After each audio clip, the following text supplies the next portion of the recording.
All right, if everyone will take their seats, we're going to go ahead and get started.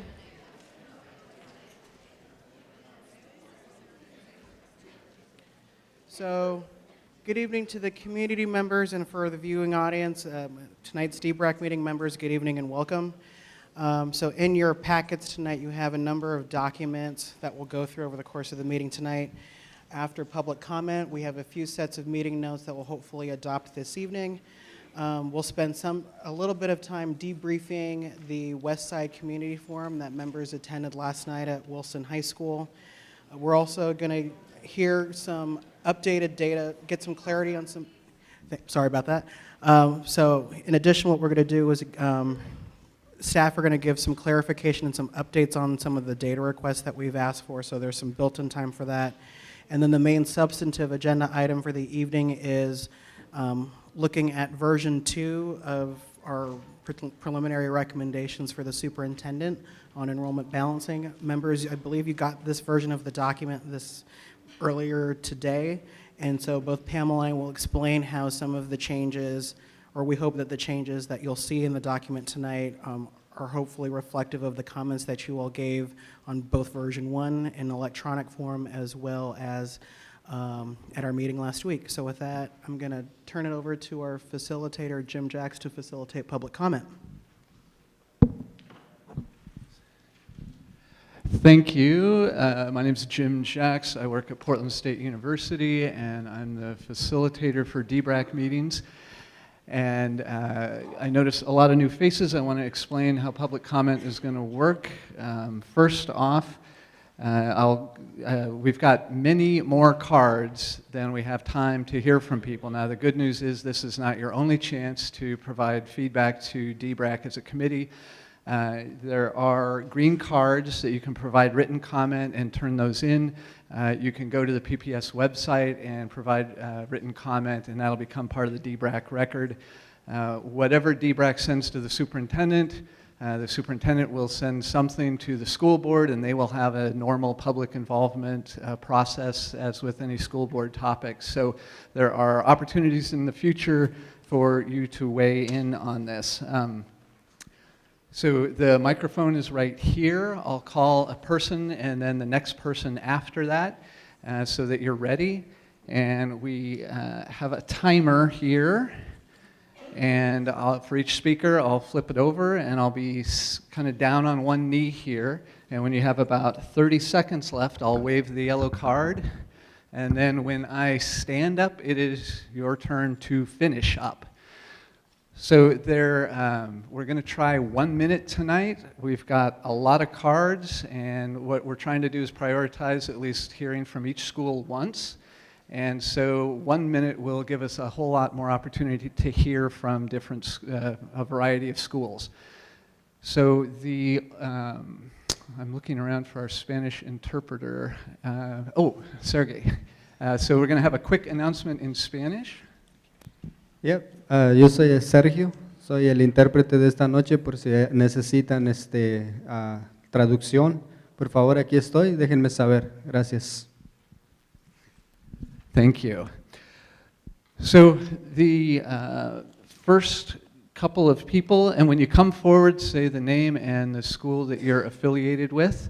And 1 minute goes pretty fast. And again, especially if you're reading from a sheet of paper, you can give that sheet to me, and I can give that to the note taker for the meeting. And a lot of times written comments endure in a way that spoken comments don't. So first up will be Holly, and I apologize in advance if I mispronounce anyone's name. First up is Holly Ingram, and then Fred Smith. Sound good? Can everyone hear me? Okay, so members of D-BRAC, Superintendent Smith, and PPS staff. My name is Holly Ingram, and I'm the president of the PTA at Reiki Elementary. I am also a proud PPS employee. Instead of using my 2 minutes tonight to report the facts and figures, we've gathered about scenarios being discussed and how they impact our community. I'm here along with my fellow Reiki and Hillsdale community members to say thank you. Thank you for providing us so many opportunities to give testimony and engage with you.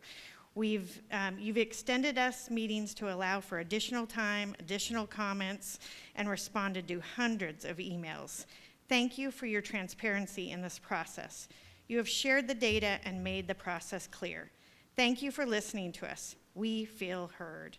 We appreciate that you consider the importance of our priorities: a long-term solution for grounded equality, neighborhood cohesion, walkability, preserving grandfather to provide continuity for our current students. Thank you for your countless hours you have poured into this process, which we know is challenging, often thankless, and at its core will make PPS a better district for all students. Now, as many have heard, I ask the members of this audience to stand up. So if everyone can stand up, please. Not just a particular school or program, all in attendance tonight. Let's thank the committee and PPS staff for their hard work and dedication. We are here to support you as you make the important decision and recommendation to the district. Thank you.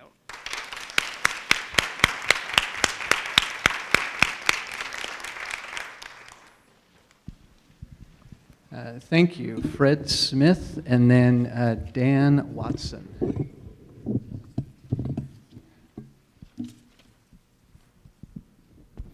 Good evening. My name is Fred Smith, and I have a daughter attending Cesar Chavez School. First, I would like to acknowledge the efforts of D-BRAC for the very difficult task of providing PPS with a final recommendation. Your work has not gone unnoticed. I want to make sure the voices of Cesar Chavez School and community are being heard, and I want to represent the marginalized families that want a say in the decisions that are affecting our kids. The boundary change will create instability during a time when our families are already struggling to make it. Families are desperate to find affordable housing. Families are concerned about how they will get their kids to multiple schools when many are unable to obtain a driver's license. And families are fighting for a fair wage, all while wanting our kids to get a good education. My daughter Nola loves Chavez. She loves her teacher, and she's thriving. Let's not cause unnecessary stress, fear, and a disruption of learning of Chavez kids while we go through another boundary change. We need to ensure the decision is fair and equitable. The decision also needs to be based on culturally relevant practices. Thank you. Thank you. Dan Watson, and then Beth Kavanaugh. Hi, apologies, I prepared a 2-minute speech, so here's 1 minute. I'm a parent of an Ainsworth first grader on the non-Spanish immersion English side, community side. Thank you, everyone. We've been spending a lot of time together. Appreciate all of your hard work. At last night's Westside community meeting, there was a good reminder of how great our communities are when united. We heard many heartfelt stories about what not to do, but we did not hear any solutions. We've sent in 6 solutions to you I can't go into detail about, but I'm happy to help with offline. Several people approached me this week and asked if our neighborhood, Council Crest, in the neighboring neighborhoods, we're going to throw Spanish immersion under the bus for Ainsworth. My response to that is there is no bus. This is a public school that needs to make room, and this public school houses a lottery-based program. Stepping back, magnet programs were designed to apply to all students in a greater community. Ours does not achieve that. As we heard from Odyssey last night, it's the people that define the program, not the building. My numbers analysis and personal conversations with Spanish immersion families cannot find a way to prove that Spanish immersion being physically housed in Ainsworth is vital to the program. Any potential scenario moving Spanish immersion gives families a choice to follow a very good program or stay in the neighborhood they're in now. I say this not out of disrespect for the families I adore at Ainsworth, nor out of my personal goal to remove Spanish immersion from Ainsworth. I say this with the greater Portland community in mind, and I really want to emphasize this is very important, that in our analysis and in our opinion, it is imperative that Spanish immersion stays in Lincoln. We think that is vital for the program and its success. Board member Paul Anthony has said that East Sylvan is too eccentric and hard to fit for Spanish immersion. We respectfully disagree and think it's time to put on the creative hat. What if Spanish immersion became a 1st through 5th grade program instead? What if in this scenario you really considered 1 or 2 portables to make the campus work? And what if you couple it in with the Chapman modeling and creativity you're doing right now for the East Side? We believe there are scenarios and ideas that can make this work without causing all the disruption you have previously proposed in scenario 2A. If we are being honest with ourselves, the changes we are trying to make should be positive and for the long run. We are open to change and want it to be thoughtful for everyone. Thank you. Thank you. Beth Kavanaugh and then Jessica Thompson. I'm Beth Kavanaugh, parent at Abernathy Elementary in Southeast. I know that focus option schools provide excellent educational opportunities. However, the issue that I see is that a child can only access these opportunities if their parents know about the options when the child is 4 years old, can attend information sessions, can navigate the PPS lottery system, can provide their own transportation to school, and can commit the necessary volunteer hours required for these programs. These are barriers to access that no amount of lottery waiting will overcome. First, I believe that focus options should begin in first grade. Information could then be distributed to students equally across the district once they are enrolled. Families would have the opportunity to attend their neighborhood school to learn about their child's needs within a public school setting, informing their decision about what kind of program might actually be a good fit. 70% of this year's focus option lottery slots were for kindergarten, leaving in most cases 1 or 2 openings at other elementary grade levels in each school. Our current system is punitive to families who don't know about or don't need a different type of education until after kindergarten when the lottery spots are all dried up. I think that an even better solution would be to put thematic focus curriculum at the middle school level. By this age, students not only are discovering where their passions are, but they're also much more likely to lose interest in school. So having a school that speaks to their passions could catch kids falling through the cracks. As a former teacher for the Milwaukee Academy of the Arts, I've seen many students who are in danger of dropping out of a traditional school find motivation when their core curriculum met their passion. As the committee looks for a new home for creative science and Odyssey and other focus options, consider implementing these programs as part of a neighborhood middle school that has up until now not had access to this type of curriculum. Thank you. Thank you. Jessica Thompson, and then it's Miss Kevin Moffitt or Cheryl Schultz. I'm not sure which of the two of you is. Okay, Kevin. My name's Jess Thompson, and I'm a parent at Chief Joseph Ockley Green. I have a son who's an 8th grader, and so he'll be going on to Jefferson High School next year. The changes that you make will likely not impact him. I'm also a former middle school teacher, and I want to say that I really hope that the rumors that we're hearing about not moving forward on a middle school in Jefferson Cluster are nothing more than rumors. We hope that you are going to be pushing forward a middle school in Jefferson Cluster next year. Can you stand up if you have a kid anywhere in PPS who has a middle schooler? Can you stand up? Anybody that has a middle schooler, stand up. Okay. So sit down if you have a middle schooler who's in a K-8. Those kids that just sat down are getting 10 less instructional days per year.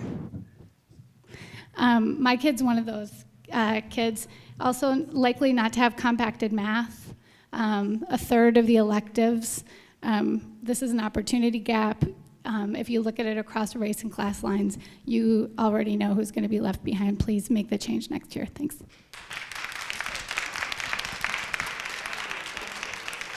Thank you. Kevin Moffitt and Nicole Iraz Alvaro. Hello, thank you very much for giving me the chance to speak with you tonight. I am here to speak for Bridal Mile. Many of our community do not feel comfortable speaking in public or posting on Facebook, but are emailing you. Please weight their testimony equally to what you hear tonight. We have 4 concrete suggestions for you for your next Westside scenario. We recommend adding a new immersion program at Hayhurst. As a new option, PPS could specify the size to not again cause overcrowding and could prioritize applicants from other overcrowded schools such as neighboring Maplewood. Curriculum and unaccommodated applicants could be shared from other programs, and this program started quickly, also giving parents more choices. This is something the entire West Side could rally around and provide resources to. Please find a use for East Sylvan that more directly relieves pressure from downtown. Please also review spaces east of the river. Please maintain grandfathering, but be aware this means it is only entirely preschool families who will be impacted at the elementary level. True numbers relief will take time. The influence of scenario 2A would be very small in terms of number of students actually moved to Hayhurst from Bridal Mile, but disproportionately large in terms of the loss of Bridal Mile racial and economic diversity and affordable housing.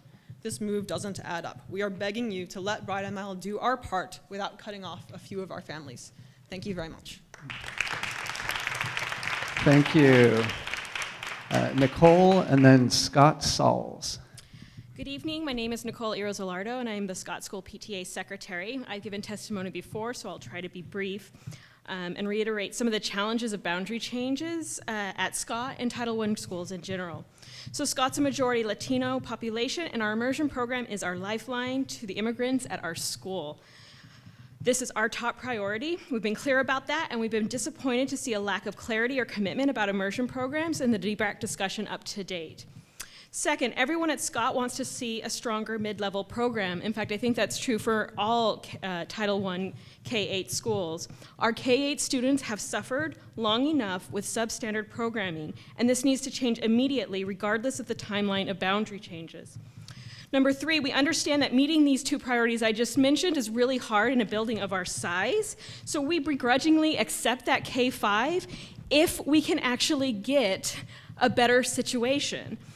And fourth, during the transition, PPS must take into consideration the cultural values and logistical realities for Title I families. A K-8 format is appealing to many Latino, Somali, and low-income parents who generally have a larger families and limited access to transportation.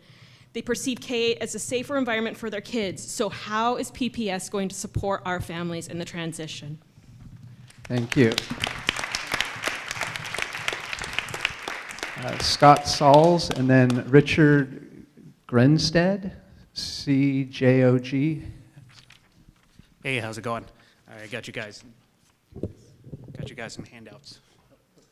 Pass them around, throw them out, make paper airplanes, I don't care. I'm here to talk about the cuts to Woodstock Elementary and nearby schools. I keep hearing everybody talk about how much Portland Public Schools will grow, and that's great to hear because I want my son to attend Portland Public Schools. But I'm really worried that the schools in our neighborhood are not growing. I'm referring to the elementary schools in the southeast that feed into Lane, Whitman, Woodmere, and have both declined in enrollment much more than predicted. Woodstock is also predicted to decline or maintain enrollment. We are losing so many students that if this continues, we don't have enough students in our area to justify the number of schools. You kind of get the general idea from the handout. We understand that you got bigger issues than just ours. Giving feedback on the Westside and the K-5 versus K-8 models is a huge task. But we hope this will prompt Superintendent Smith and the school board to look more closely at the schools that feed into Lane Middle School. Again, technically, these schools have so few students, one of them could potentially be closed down. We don't want to be switched to a school only to find out we are being switched to another school in 1 to 2 years because another plan is being created in response to declining enrollment. We want a long-term plan for our area that accounts for our loss of students. Thanks very much. Thank you. Richard, and then Heather Kent. Richard Greenstead, Chief Joseph Ockley Green. I'd like to start just by saying, thank you to the D-BRAC committee, but I would be ecstatic to have the issues that the Westside is currently talking about. I'd be absolutely ecstatic to have those issues. I've been very patient for a few years. Many of us have been very, very patient through the merge, supported it every bit we could. But what we're talking about is next year, students still receiving those 10 less instructional days throughout the year. And I don't want to take it anymore. I want the kids to get the programming. I want every kid in this district to have access to basic programming. And you have had many meetings. I know you're all working and you're doing the best you can, but we cannot put it off any longer. There's no reason Ockley Green cannot open as a middle school this fall. And there's no reason we can't put ourselves on a track for middle schools and get those instructional days to all our students.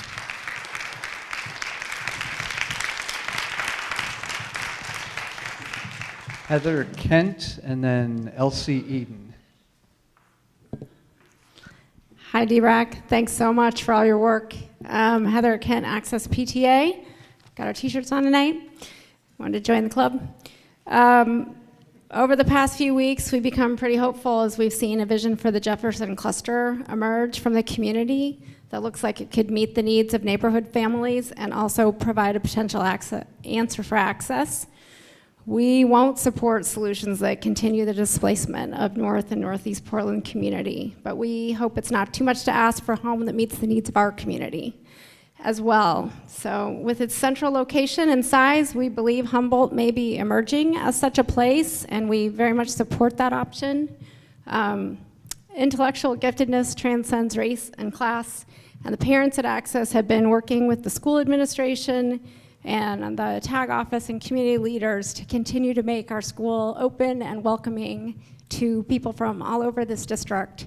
Right now we have 54 schools represented at Access. We continue to really work hard to diversify the population there, and we'll continue to do that in partnership with the district and the schools in PPS. So thanks for your support and strong central access. Thank you. Thank you. Elsie Eden and then Juan Gomez. Hi, I'm Elise Eden. I'm from Metropolitan Learning Center, MLC. And I just want to say a couple of quick things. First of all, I really believe in choice. And when we have choices, we can, as parents, can figure out where our children are going to succeed. Oregon schools right now are in the bottom quarter of the nation. Can we afford to close successful schools or move programs that might then get dismantled? MLC has been successful for 48 years. We have served vulnerable children with special ed needs and transgender, bi, gay, lesbian children that might not thrive other places, that do thrive at MLC. The district would be better served to replicate great schools, not decimate great schools.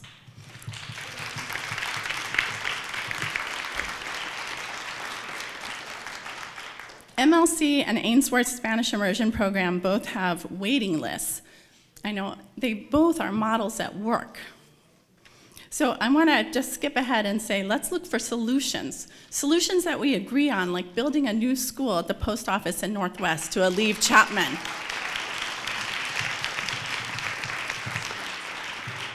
Let's find the points of agreement that the community already agrees on, and let's get the city and the school board to build those schools. Thank you. Thank you. Juan Gomez. Thank you. Good evening. My name is Juan Gomez. I represent, I'm a parent of Ainsworth Spanish Immersion School, and we represent the Spanish Immersion Program. As you probably know, Ainsworth is the only Spanish Immersion program on the Westside and has been established for over 30 years. The idea of moving it to another location not only is a bad idea, but wouldn't accomplish anything to relieve overcrowding and will destroy the program completely.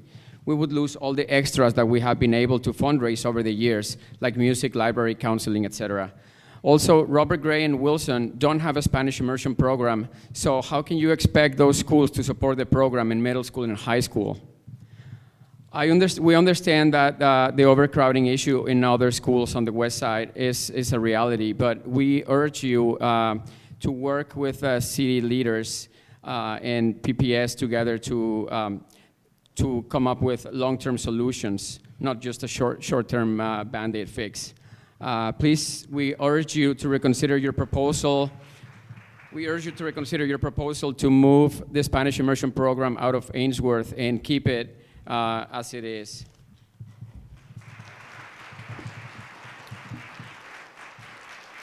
And finally, if the Ainsworth and Spanish immersion program is moved out of Ainsworth, it will be affecting a lot of Hispanic families that are normally underserved communities and families. So please reconsider your proposal. Thank you.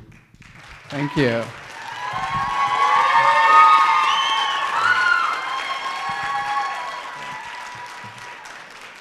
So that concludes public comment for this evening. In a spoken form, I encourage you to write on green cards or send emails to the committee. And I'd like to turn it over to Chairman Trombley at this point.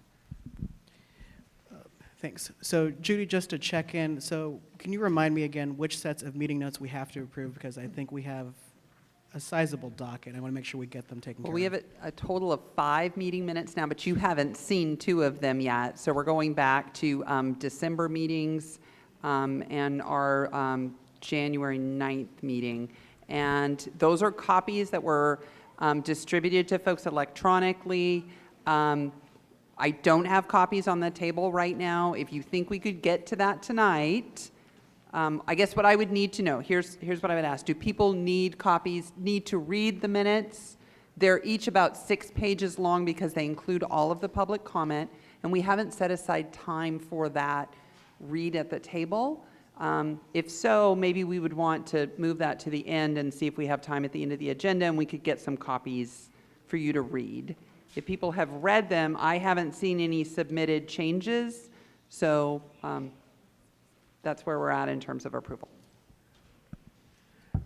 I would propose, at the very least, if we can get hard copies of them, because I suspect we haven't read through them in a while, just to make sure that we actually know what in fact we're voting on. So because it is a record of our meeting, if we can get copies and put this particular item towards the end of the agenda, I think that would be helpful. And that way we can spend the bulk of the time right now getting into the substantive agenda items. I think that's what would be my recommendation. Are members okay with that? Yes, we did receive copies of them, the December ones, but I think because we have not looked at them in a month, that, as well as the most recent ones, we want to at least have hard copies to make sure what we're voting on is actually accurate. So let me be clear that the 2 meetings that we've had, I'm sorry, like this is your 4th meeting since January 9th, right? If you include last night. The 2 meetings that we've had in January. Right, I'm just saying, like, I'm confused how many meetings there have been. I apologize. The 2 sets of meeting notes that Erin has finished are to me as drafts and will not be in front of you tonight. There are other meeting minutes that have been posted online as drafts for a while. They go back a ways. That's what you're asking us to get you hard copies of again. Yes. And if we can do that tonight at the end of the meeting, you'd read them and we could get them out for approval. Agreed. We can do that. Thank you very much. Okay. I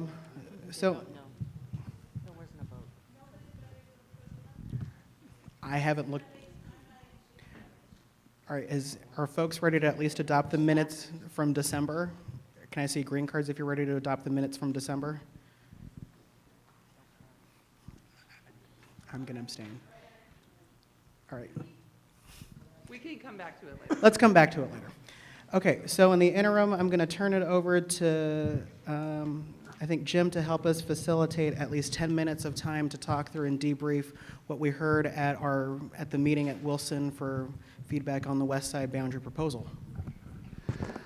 Terrific. So many D-BRAC members were at the meeting last night, and this is an opportunity, a brief opportunity for you to share some feedback with committee members that were not there.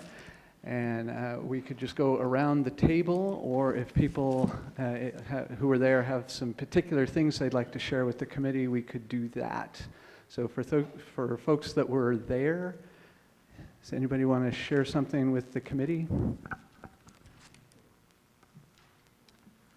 Michael? Sure. So for those who weren't there, we heard from a lot of different communities. We had, I think, about 800 people was the estimate I heard of attendance. Tremendous amount of interest. I would say the great news is we had 800 people who really liked their current schools in almost all situations. So as you would expect, those who came to talk were those who might be affected and said, we'd rather not be affected. There was, I think, a lot of concern raised about the dominoes that would result from shifting everybody and all the school boundaries changing. A number of issues raised about kids that are close to current schools and can walk would now have to take a bus. Concerns about the traffic patterns and the hills and the very small roads that might result in, as one person called it, Carmageddon. So I think that was a lot of what was said, and I'm sure there are other pieces that individuals can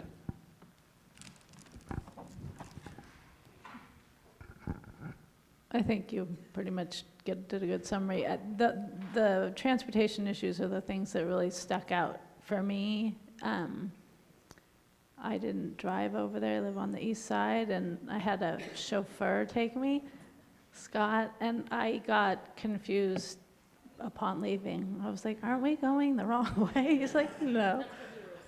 Well, he happened to have lived over there at one point. He may have something to say about this, but it is really complicated, and you don't get an idea of the topography by looking at a map, and I am concerned about the impact that some of the stuff on the map what it looks like in reality. I'm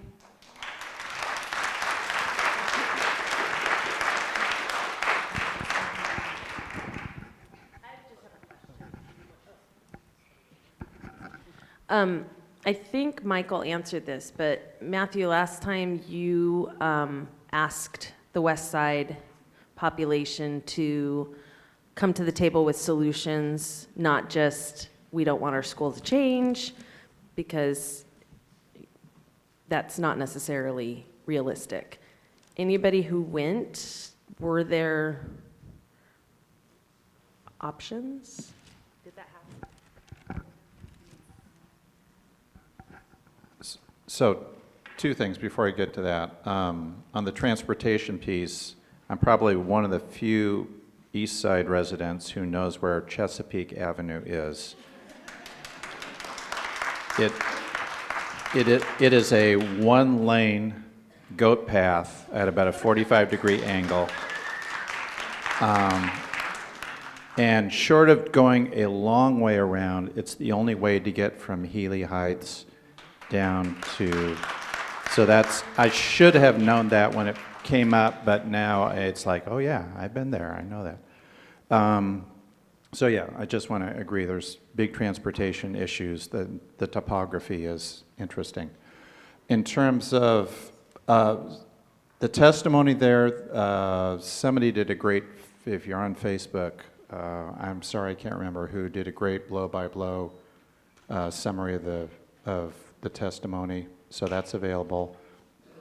I sat in the back and talked to people about solutions and went over a bunch of those, and I just want to say I think we have some credible solutions to look at. I'm not saying I agree with them or disagree with them, but some credible solutions to look at for the West Side, for the Roosevelt cluster, for the Jefferson cluster that starts to go over.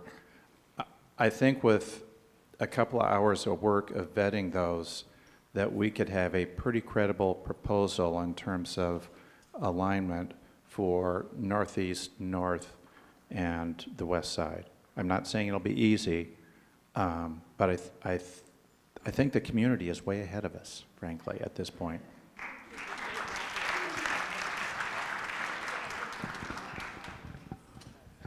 Sheila. Well, I would also say that there seems to be some pretty significant divisions among some of the communities that, that this is causing, and that it's surfacing some divisions that have been there for a while that we probably were not aware of, and also educating us a little bit about the differences between the Spanish immersion program on the West Side and those on the East Side that some of us are more familiar with. Personally, I would like to understand more about that.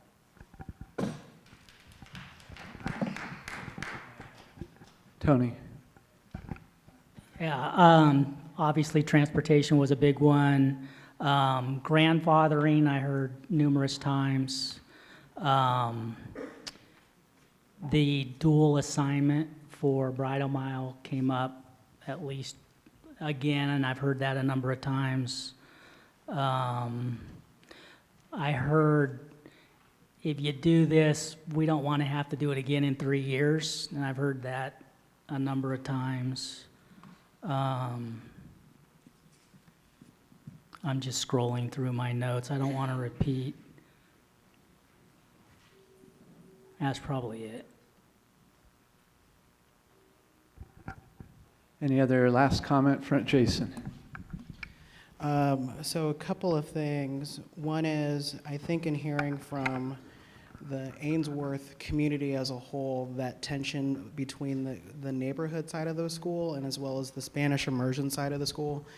I think that, again, I think for me, while it's a really important issue that we may or may not address, but I think it also highlights the reality of a number of schools that have both co-located a neighborhood and an immersion program. So I think for me, I take a bigger step back and say, that's the kind of problem that we're having at a number of our schools that have immersion programs. So for me, I'm trying to think through, if this problem is happening in multiple schools, what's our rationale for actually deciding that? If we're gonna move, if we may recommend the program move of Spanish immersion out of Ainsworth, what's the criteria that you use to apply to similar schools that are dealing with the same problem on the east side? Because I'm trying to really consciously view this as one district and making sure that every school is being treated under the same rules and criteria so that everyone doesn't feel like we're giving some kind of preferential treatment. So, but I think hearing the tension, both the neighborhood and the immersion side, is one that I think was really powerful, that I've heard, that I've known has been around for years, even as a student, and it's amazed that it's still around today. I think additionally, one of the things that I was appreciative of to hear from the community of when they were acknowledging that the proposed boundary changes that are around Gray and Hayhurst and Reiki, that intersection of Beaverton, Hillsdale, and I'm looking at the map or Sunset, where it's like you basically have this intersection of boundary of potentially 3 different schools at one intersection, and what that would actually mean for transportation impacts and traffic and livability issues. So having that intersection there may be an issue in reality. But again, I also think back to, are we creating that same kind of problem potentially on the east side, and how do we resolve that problem as well? But one thing I'm also hearing, there were a number of communities that stepped up and said, please fix us before, for fall 2016. So in some cases, I'm hearing from communities, fix us quickly. So it's helping me think through, if I'm looking at a recommendation package, in addition to the rules that we're setting in place tonight in the next couple of weeks, am I personally willing to say that there are some schools, even within the 2-year time frame, which one should go first, and the reason why? So it's that criteria of like moving Odyssey to somewhere else to alleviate overcrowding at Hayhurst. I'm now also hearing tonight from families in the Jefferson cluster, we may be converted out of a KA into an elementary middle, and while Superintendent Smith has said the earliest she's willing to implement those kinds of changes is fall 2017, that there are some communities ready to step up and say, we want to go first because we're exhausted from the changes that were in place before, and so please get us the fix now. So I'm really feeling that urgency across both sides of the district.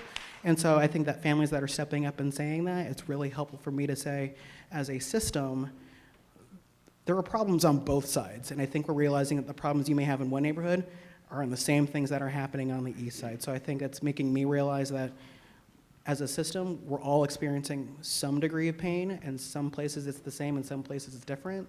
But we have to help inform families how we're going to solve the problems collectively to get to a real solution, to the point that was raised last night very loud and clear. Whatever you do, please, hopefully we will not be here in this Wilson High School cafeteria again in 2 to 3 years. So. Okay, so. Can I speak to what Jason was just talking about? As an educator and as a middle school teacher, and Sarah and I have talked about this, I hear the call for immediate action for our middle school students, and I completely agree. However, I do have trepidation about not doing that conversion well because we rush it. The other thing that's frustrating, and just so the public knows, middle school teachers have been screaming about this lost education time for years, and we were never heard. So this has been on the table for a while. It's just now finally getting some airtime. So I just, as an educator, I just want you to know where I'm at. I hear it, I worry about it. Every day I see the result of it, but I want to do things well. Can I piggyback off that really quick, which is, so for me, as I'm listening to communities in the final stretch, my question then becomes, for communities that we may recommend go first in whatever, if it's a grade configuration or a program move, what I would hope that they're able to vocalize either now in the coming weeks before we decide, or as the superintendent presents her proposal in the next several weeks, is for the community to feel supportive of the change, what does that have to look like? Because I'm sensitive, because I was not here when the great configuration change happened. I was in college. So for me, the reality is, sorry, but the reality is those wounds, I know, those wounds I feel like are still fresh and raw and pretty vivid. So for me, it's for communities that are going to go through it first, at least be able to tell us here and tell the superintendent and the board at a bare minimum, what does effective community buy-in for that look like? What are the things that the community has to see, and how are you also ensuring that other communities who are going first and experiencing that same type of change first get at least either not equal but comparable treatment through that process? First community that you need to involve? Teachers. Agreed. So as a process observation, we're a bit over time on this topic, but I want to shift gears to our next agenda item and have Sarah Singer, who's going to lead this item. And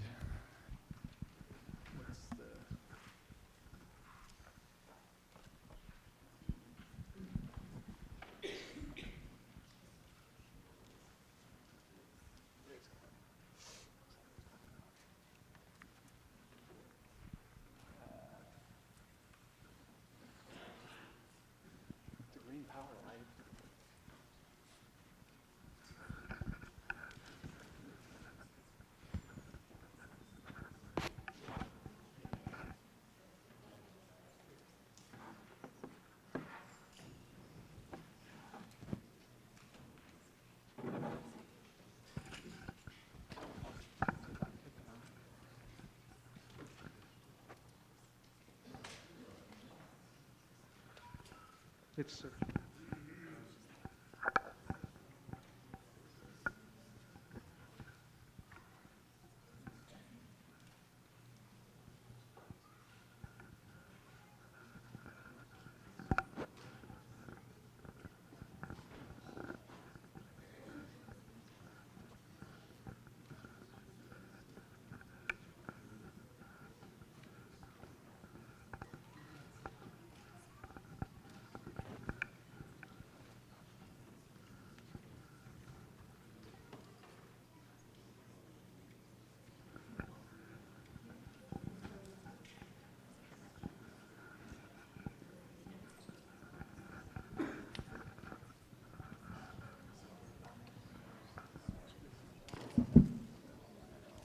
While we're resolving technical difficulties, I'm going to pass around the meeting minutes that we're going to get to approving later, so don't want you to have an empty moment.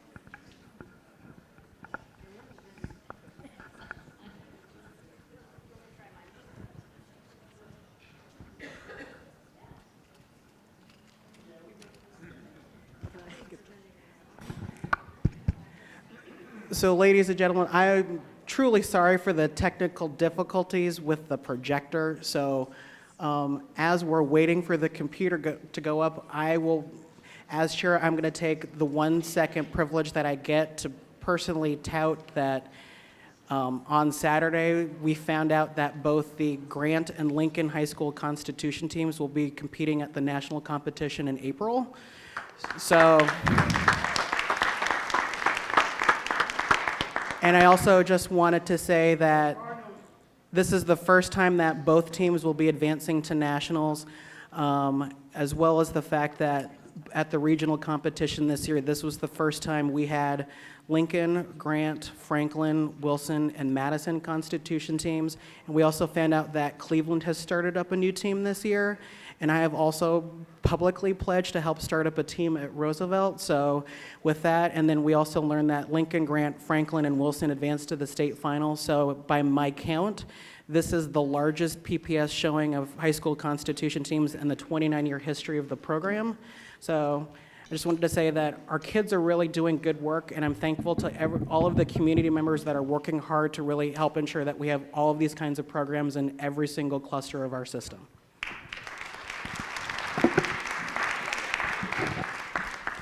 And with that, the projector is ready. Sorry about that. Okay, again, name is Sarah Singer, and I'm here to present to you information that you had previously requested. So you've made some data and information requests, and that's the purpose of my presentation to you. And just keep flipping all the way through. Okay, so what we tried to do is simplify some of the requests that you made, and so how we did that is we thought about, okay, what is sort of the issue at hand that's leading to your request? So one of the issues at hand was, we heard, can you find another solution to solve Chapman's overcrowding that impacts fewer schools, fewer students? So we heard a little bit about that domino effect. Is there another way to do it? And so our action in addressing that concern was to relocate the Spanish immersion program to East Sylvan and just kind of model that, see what that looked like. And that was actually an action that you as a committee had recommended to us. So that was one. The other one we heard was concern that we, in our scenario 2A, that there wasn't enough overcrowding relief for Lincoln High School in particular. So we looked at, in order to kind of address that concern, moving all of Bridal Mile out of Lincoln High School into Wilson, and then we looked at moving the Spanish immersion program as well. And then we also heard you ask about other options to address Hayhurst's overcrowding, and so specifically you asked about the viability of moving Odyssey to some other buildings, Jackson Middle School and Smith. Okay, so I'm going to just, the presentation, I'm just kind of go through each issue and talk about what we found. So with regard to relocation of the Spanish immersion to East Sylvan, so step one for us was what we assumed was you continued the Chapman boundary change to Ainsworth, as was already kind of outlined in scenario 2A. And that reassigns 187 Chapman neighborhood students reassigned in that. And then from there, now according, then the next thing that would happen is Ainsworth would be overcrowded. So then we moved Spanish immersion out of Ainsworth to East Sylvan. And that resulted in about 313 Ainsworth enrolled Spanish immersion students moving to East Sylvan. East Sylvan has 13 classrooms, according to our analysis, and so that would fill up that building and more some, and a little bit more, so we'll talk about what that does to East Sylvan in a minute. Ainsworth becomes a 2 to 3 section per grade school, and it would have room to add more Chapman students if that was needed. Okay, so what we tried to do here is kind of outline benefits, drawbacks, and maybe some other considerations, and these are at very high level. But for the benefit of this proposed idea is that it would solve overcrowding at Chapman. And perhaps does so in less of a kind of domino effect way that we had previously talked about. But some of the drawbacks is there would be a facility modification likely needed at East Sylvan. So we would show East Sylvan being overcrowded, and so it just doesn't fit all of the classes. We're looking, we don't have the detail on how many, could be 1 to 3 classrooms. We really don't have that level of detail, but it's somewhere in there. So it's not out of the ballpark, but it's definitely would be, something would need to happen. on the facility front. There's also just opening a new school. There's costs of opening a new school at East Sylvan. And then we would see that Odyssey would know, like Odyssey, which was in the previous plan slated to go to East Sylvan, we would now need to sort of find a home for Odyssey. So we put that in the drawback column. Other considerations is just by doing this alone, you're not going to solve Lincoln overcrowding issue or Hayhurst Odyssey overcrowding, okay?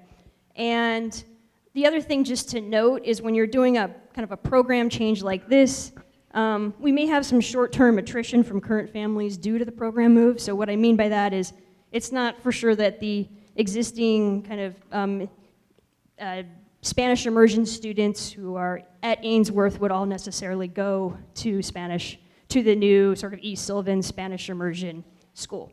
So that's just something to consider, and we would have to, that there would just be some uncertainty around that piece.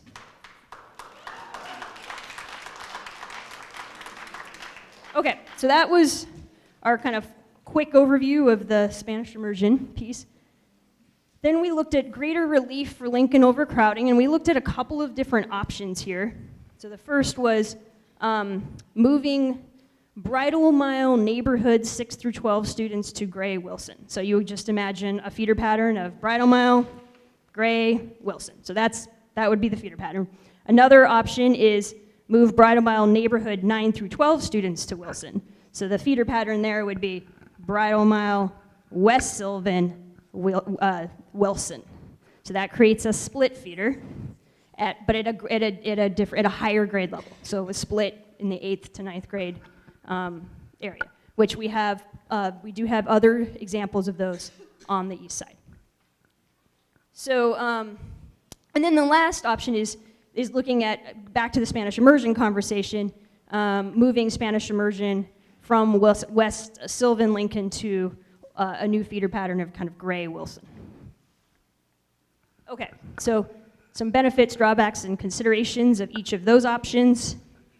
So moving Bridle Mile 6th through 12th grade students to Gray and Wilson. So this is the idea of all of Bridle Mile going to Gray and then to Wilson. So that option. This would indeed help to solve Lincoln's overcrowding issue from 1696 students currently to 1373 students. Drawback is that, so now in this scenario, Gray becomes overcrowded, and they're overcrowded by a couple classrooms in that ballpark. The other drawback on this one is if you look at the map, you're going to see that there are students who are located, Bridle Mile students who are located really close to West Sylvan, and they would be slated to go to Gray, and so they would be traveling much further away when kind of past West Sylvan on their way to Gray. So that would be a drawback. Other considerations, again, alone, this does just, if you're doing this alone, this would not solve Hayhurst, Odyssey, or Chapman overcrowding. So these things would have to happen in combination. So just one question about Gray under this scenario. Are you assuming that the only two schools feeding Gray then would be Reiki and Bridle Mile? Is that how you come up with the number? No. Or would Hayhurst still feed Gray? Would you have three?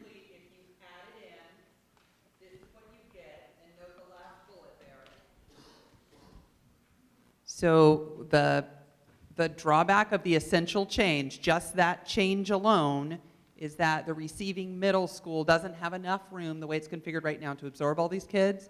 But as Sarah was just getting to that last bullet point, there are additional change options that could mitigate that. This isn't a detailed model of all of those, it's just a high level.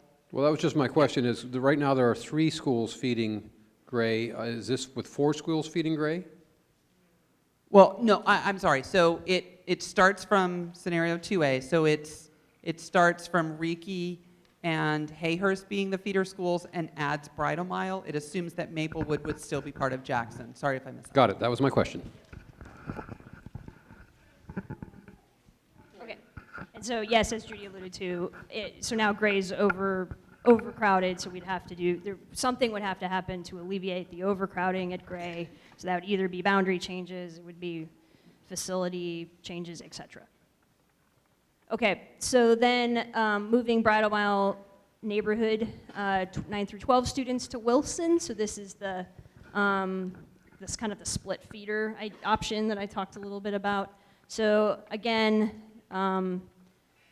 Bridal Mile to West Sylvan to Wilson. So this again would help to solve Lincoln's overcrowding issues. And in terms of a benefit, students on average are actually closer to West Sylvan. Bridal Mile students on average are actually closer to West Sylvan than Gray, so you are sort of maximizing or optimizing more for proximity for middle school students in this option. But a major drawback is it creates this kind of this split feeder effect of between the 8th and 9th grade. And again, other considerations. By itself does not address the Hayhurst Odyssey overcrowding or the Chapman overcrowding. Okay, so then we looked at moving Spanish immersion, 6 through 12 students to Gray and Wilson, helps solve Lincoln's overcrowding issues, not quite as much as the previous ones does. A drawback is that it would be very difficult to anticipate actual impact, as most enrolled students have guaranteed access to West Sylvan and Lincoln, as they're in those neighborhood boundaries. Again, does not address the Hayhurst overcrowding or the Chapman overcrowding, and analysis is still needed for West Sylvan and Gray impact. We haven't completed that, and I talked a little bit about the attrition and being able to predict how many students actually show. So, okay. Do you want to do this one, Judy, or you want me to? Okay, I'll go. Other options to address Hayhurst overcrowding. So I'm moving topics now. So this is around the Hayhurst overcrowding issue. And committee requests, you had 2 of them, was to look at moving Odyssey to Jackson Middle School potentially. Also moving Odyssey to Smith, which is currently not opened, but has 18 classrooms. Staff was just kind of brainstorming. We just wanted to put a couple more options on the table. You theoretically could add modulars at Hayhurst, and just to be clear, we're not necessarily recommending any of these. We're just putting what could be out on the table. Reduce the size of Hayhurst neighborhood program through boundary change. So that's just another potential option. Okay, and I am actually going to, Tony, are you ready? Okay, so I'm going to hand it over to Tony, who is our Chief Operating Officer and has facilities expertise, and he's going to talk a little bit about some of the facility impacts and some additional knowledge about our facilities. Sure, thanks, Sarah. Again, my name's Tony Magliano. This spreadsheet you have in your folders, and I think there were some on the back table back there as well, was put together at the request of some committee members and as well as to support how we might handle Hayhurst. There's been questions about what might need to be done at some of these buildings. It's written strictly from a facilities perspective, so when you look at the pros and cons, it's a pretty narrow-minded vision of what those pros and cons might be. Scott, you used the word amenities, so we put a column just for you on amenities that describes what's in each building. You know, if you look at Smith's a building that's been closed for a long time. The roof is in really bad shape. The work that's required there is very similar to what we did at the Clarendon building up in North Portland, and that cost us roughly $2 million to bring that online for the Head Start program that's there. The East Sylvan building, recently occupied by West Sylvan 6th graders. It's now empty. Minor repairs in order to bring that building online. It's small, 13 classrooms. I think we heard public comment that talked about, you know, placing a program there. Don't get restricted by the size of the building. A modular may help right-size that building to fit the program. Jackson, a large building designed as a high school. We have a middle school there. Staff's been pondering the idea of, we can't get Smith ready for the 2016 school year. Could Jackson be a temporary landing spot for a program while we get Smith online, and that relieves Hayhurst for the 16 school year? And then, modulars aren't cheap. It's an expensive solution. If we were to try and resolve Hayhurst on site and leave the Odyssey program, it would take 4 classrooms to do that. That's nearly $1 million price tag. And in 2020, we may be looking at overcrowding there again. So this was just meant to provide you a quick snapshot of those buildings.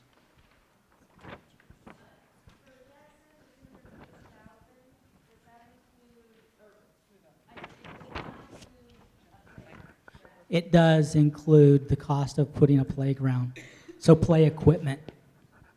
Okay, because it says under cons, no playground. Right, but they put the cost of what it would take to put a playground that would support K through 5 there. So let's make sure we get through the whole presentation That's before it we have a for lot me, of but- questions. So.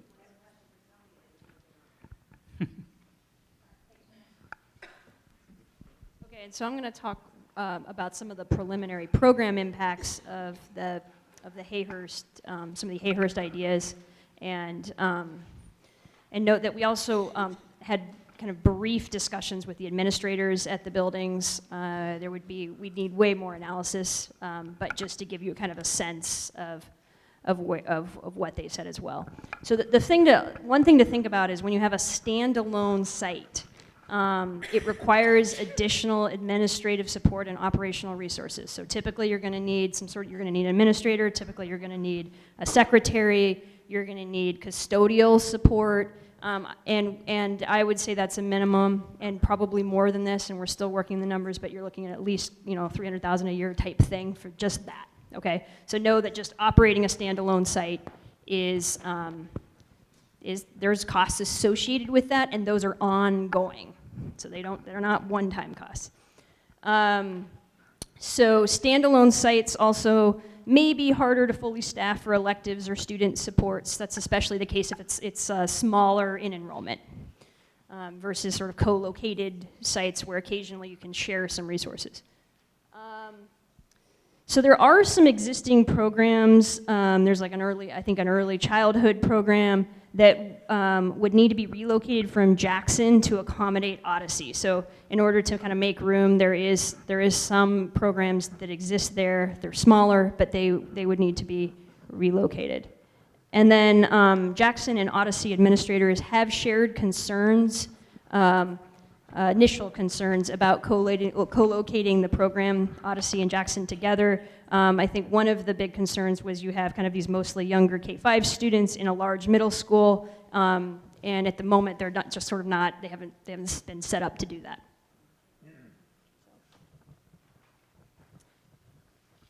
Okay, and then this is just one last point I just wanted to, this is more to just put on your radar. This was also just some of the commentary we heard from the community session last night was that there was some concern specifically, this is on a totally different issue, but there was some concern about the students who are being reassigned from Bridal Mile to Hayhurst, and that some of those students are disproportionately kind of historically underserved students. And we just want to let you know we are getting more information, more data to you. It's not here tonight, but we will give you, we're not ignoring you, we're working on getting more information about that, maybe some maps and some analytics around that to assess exactly how that plays out.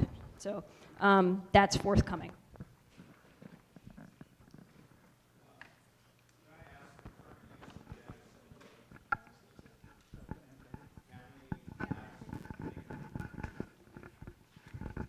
How many classrooms are actually used by the middle grade, by the middle school? How many are used by the preschool program? And how many classrooms does Odyssey need? Right, okay. I can't right off the top of my head do that, but we could get that information to you. Judy might be able to. Well, some of it, do we have some of that in your, so your KPIs? So we've said that Jackson has 46 classrooms. And if you look at your KPIs, it shows that it's 87.2% utilized now. So that's the ratio of teachers to classrooms. So more than 4 out of 5, or at least 4 out of 5 classrooms are left. There's what it would take to do the math, because we don't have that exact answer for you at this moment. And we're calculating that Hayhurst uses and would need 10 classrooms as part of a move. You mean Odyssey? I mean Odyssey. Kim. Two things. One, I respectfully would question the Jackson and Odyssey administrators saying that they're concerned about K-5 students being in a large middle school, because it sounds to me like it would become a K-8. Also, and this is not going to be popular, but I don't know anything about the program. Has Odyssey been part of the focus audit, as far as this is assuming that Odyssey stays in place? And I'm just saying, has that been put through? Or is it, yeah, I just want to know, like, has it been even looked at as So to? Odyssey is part of the education options review. So it does get reviewed just like other focus options. Okay.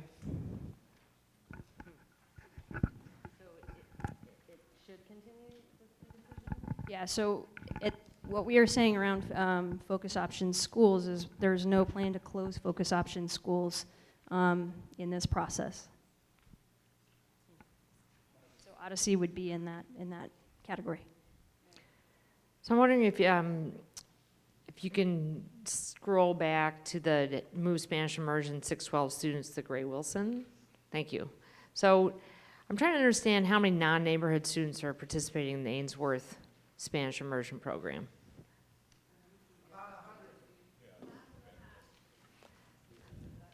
It's roughly 100 that I'm hearing. Let's see. Or what? Is this the number? So it okay. Okay. So I'm just asking, is there a number that would be helpful? Yeah, so 143 neighborhood, 170 non-neighborhood. So there are 170 non-neighborhood students. Are they coming from the west side? Yes. How many are coming across the river? Do we have a sense? Our sense is very few, but I don't have that. Yeah, I don't have that memorized. 7. Okay, thank you. Sorry, I have an alarm that every time 7 o'clock comes along, it's like, where are you? I'm here at this meeting. So it's a reminder to like check in with my family, that sort of thing. So anyway, so I apologize for the disruptions. They've been going on for about 2 years. So all of the, okay, so then I have a second question, which is, I guess one's a question and one's a statement. So we are coming back again and again to questions about co-location of programming. And it's surfacing in a number of ways. And then, so I'm wondering, how do we address that on a broad basis? Because I think it's impacting many, many parts of the city. So this is, whether it's Spanish immersion or whether it's creative science or whether it's access, there are efficiencies from co-locating programs and there are challenges.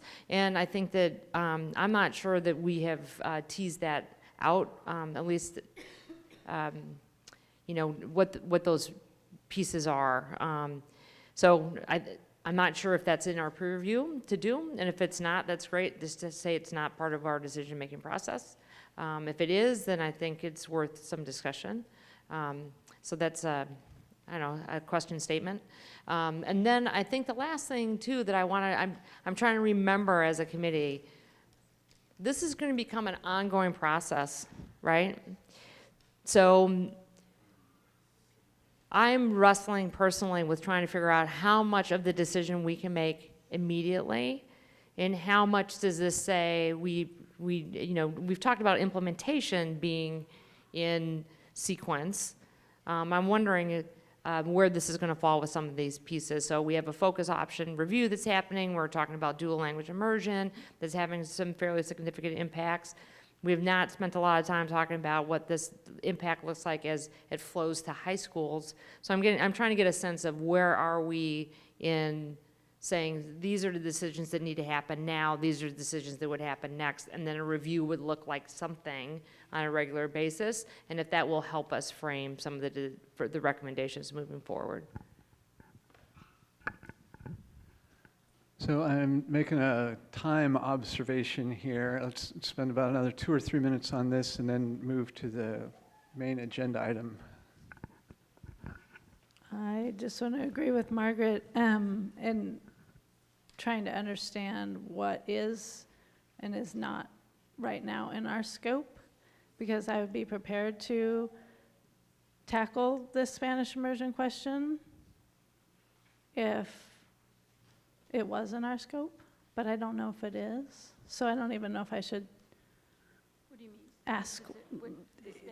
Are you asking us to give you a recommendation on whether or not to move focus option programs? It seems like you want that, I think, because it's one of them's on the map already. And so the one that's on the map, is that one now, we're taking it, the Odyssey to East Sylvan, is that something that now we have to rethink because we are going to talk about Spanish immersion moving? I think what we've tried to say is that if we have overcrowding or under-enrollment issues at neighborhood schools, then we need to look at focus option locations as a possible means to address overcrowding or under-enrollment. So that's the scope in terms of focus option schools. That's what I thought. So at this point, we need to come up with some, I think, okay, so then are we just, as a committee, going to say, okay, you guys figure that out, sounds like a good idea? Or do you want us to help you figure out what those moves would look like? That's what I'm confused about. Jason. So to take a step back for a minute, which is when we had our meetings in December, we outlined a 3 or 4 step logic model process that would help us deal with the different enrollment balancing levers, which is grade configuration, program moves, and then ultimately boundary changes. That's something we looked at December. Additionally, we acknowledged as a committee in September that as part of this process that we wanted all levers and policy on the table for consideration in order for us to do this work. The logic model that we established in December was first, grade configuration, determining what would stay as a K-8 or go to an elementary or middle school. Then after that, the next step in that decision tree process was what programs would you consider moving in order to achieve the outcomes that we identified in our framework in the context of developing a clear, transparent process, as well as eliminating every case of potential overcrowding or under-enrollment of schools in our system. After you got to program moves, once you just made that particular determination, then the last step was going to be what degree of boundary change would you need to make in order to achieve that final outcome. So from the votes that we have taken and the discussions that we've had, moving any kind of a program is on the table so long as you can justify it with the rationale that we're working to develop tonight, as well as in the context of what's going to be the most effective move to alleviate overcrowding now and hopefully prevent it in the future. But we also have to look at it from a perspective of a district perspective of if we're looking at multiple programs, for example, if it's immersion programs that we may think about moving, what is your rationale for moving any of them, and how is that achieving the overarching goals that we identified in our framework, and also the framework pieces and outcomes that the board adopted in October? So that's a pretty good segue to working on our kind of criteria and rules and exceptions for the next agenda item.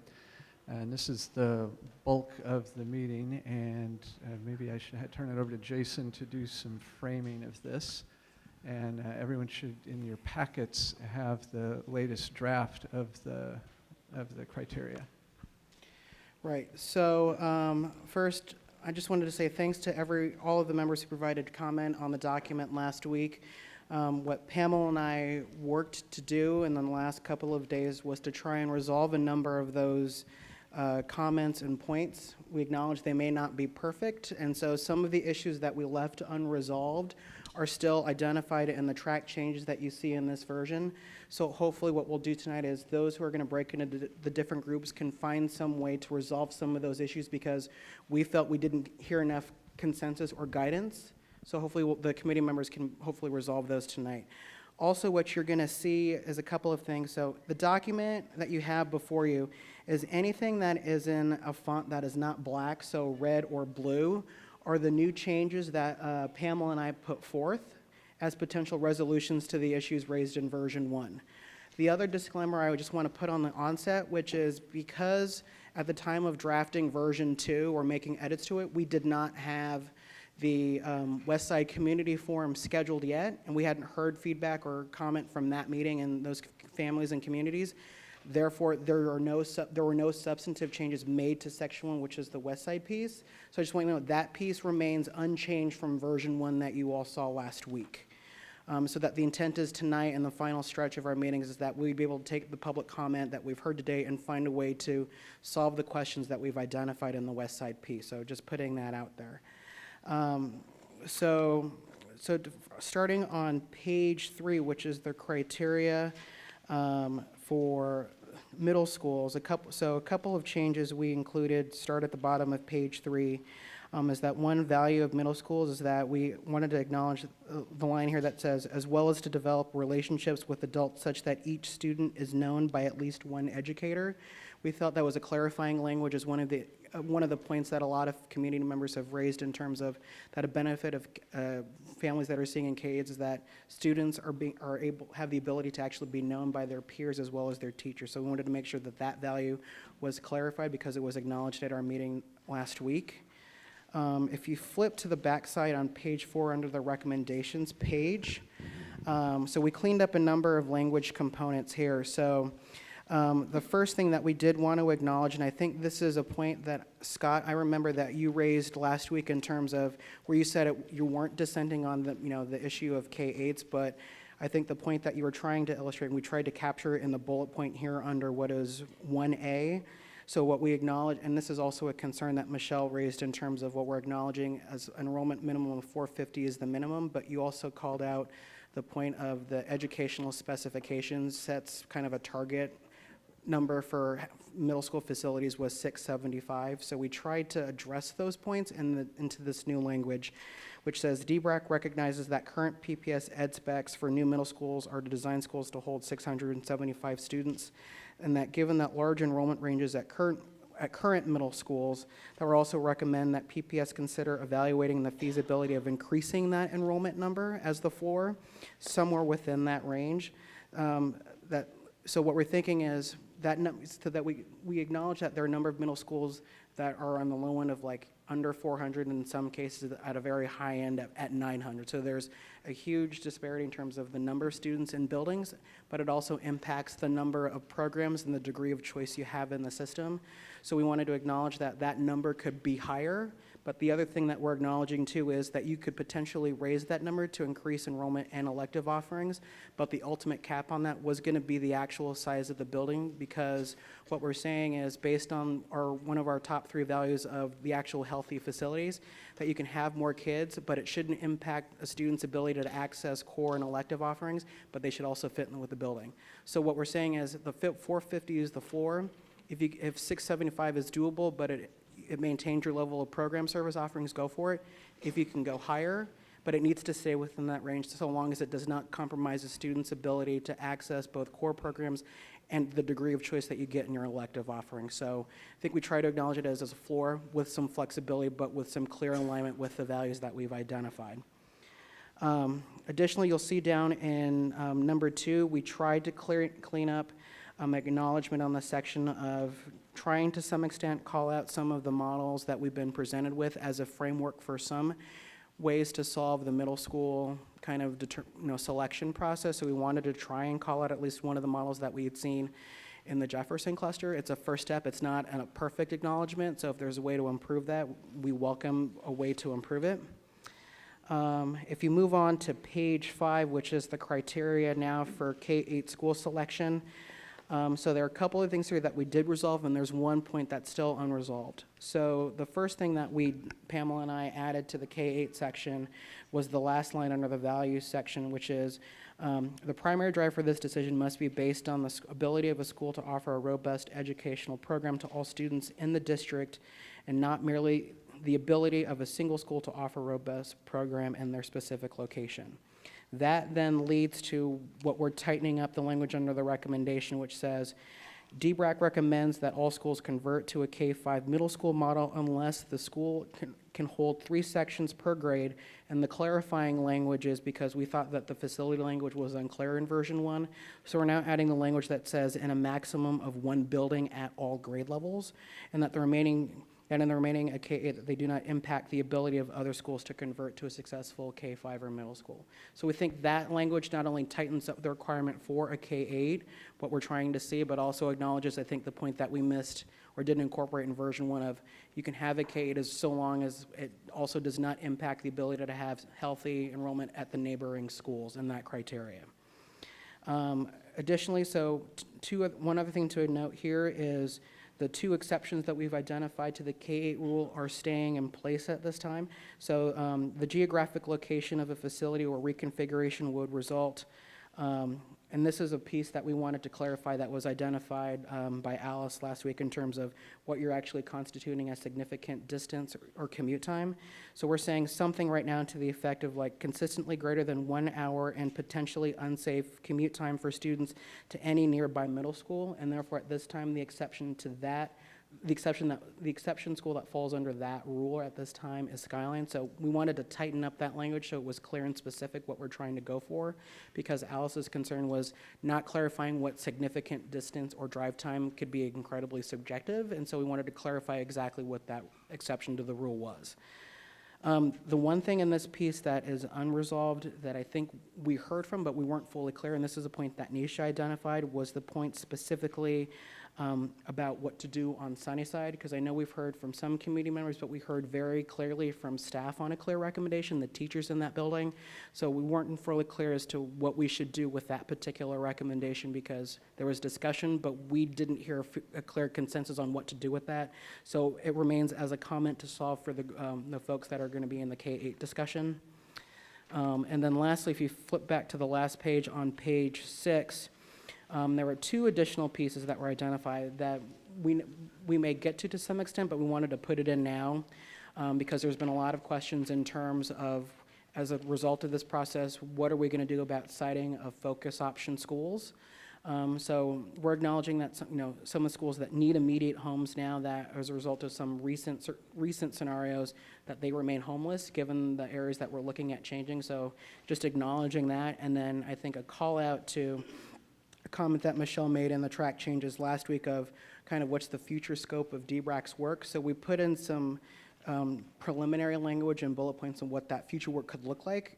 That's a conversation that D-BRAC has not had because we've been trying to finish our phase 1 of work now, but wanted to put in as a placeholder and a signal to say we're kind of queue up the future work for what that future D-BRAC, or I think Michelle referred to it as, because it's going to be focused on enrollment balancing, be called E-BRAC or something. So, so at this point, Sackett-BRAC,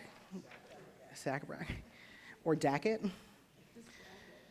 Okay.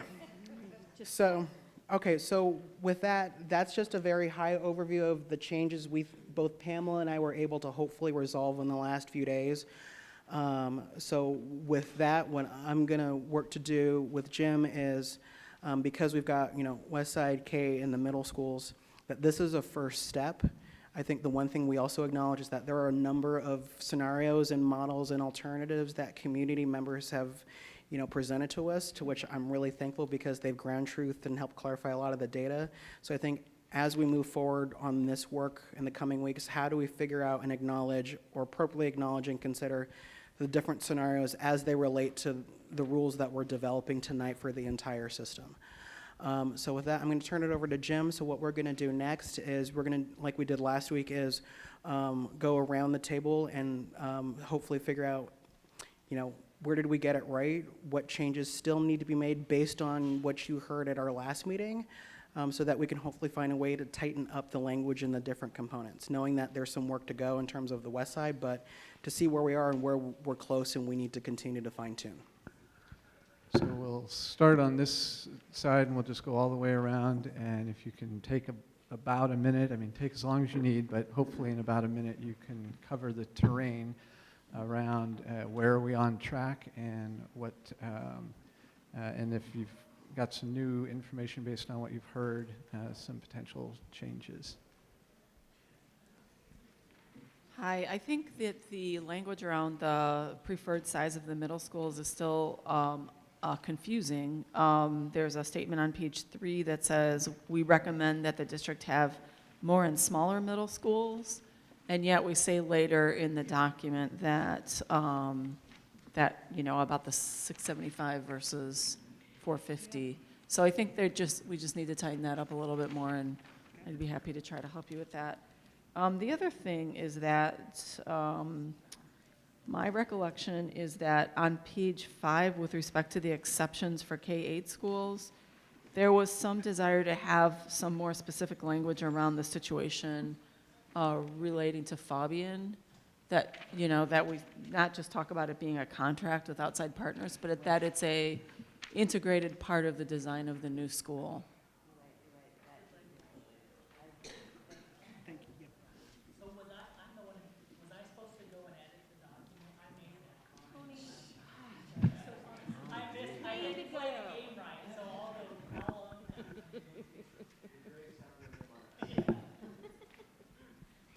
On page 4, under the recommendations number 2, so is the idea that we should just clarify this?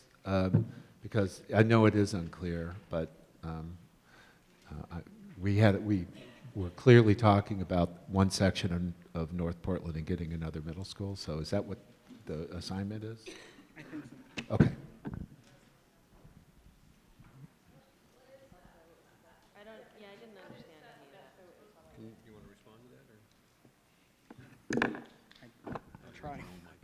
Yes, I have my own mic. Thank you, Michael. So on page 4, number 2, is that the section you're referring to, Joe? Yeah.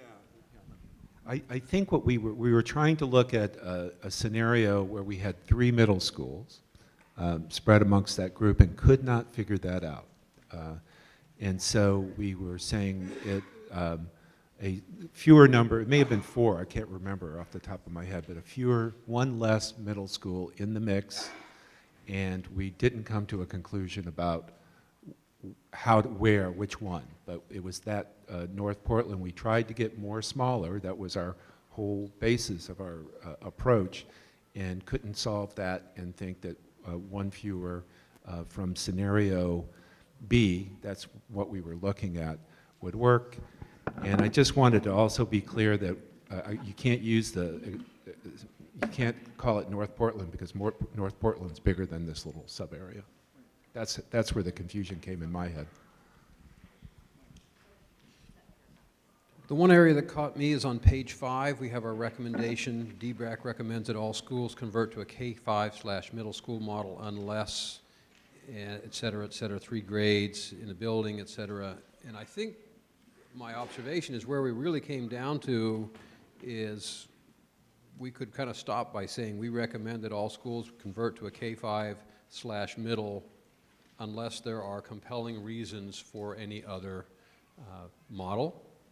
We mentioned a couple exceptions here. The other thing that we didn't talk about, though, is for educational reasons. If there's a reason that a school feels it has some other educational model that will be as good or better than a middle school, and the reason I mention that is a lot of these focus options said rather than having a large school with a lot of electives, we want to have a very specialized program, and we think that will be a better educational model for our kids. So that was kind of what my thinking along that is. It's really, the recommendation is our model is K-5 middle with some limited exceptions, a couple of special cases noted here, and then the other more general one is if the school community can provide compelling evidence that they have some other educational model that will provide as good or better opportunities for a specific group of students.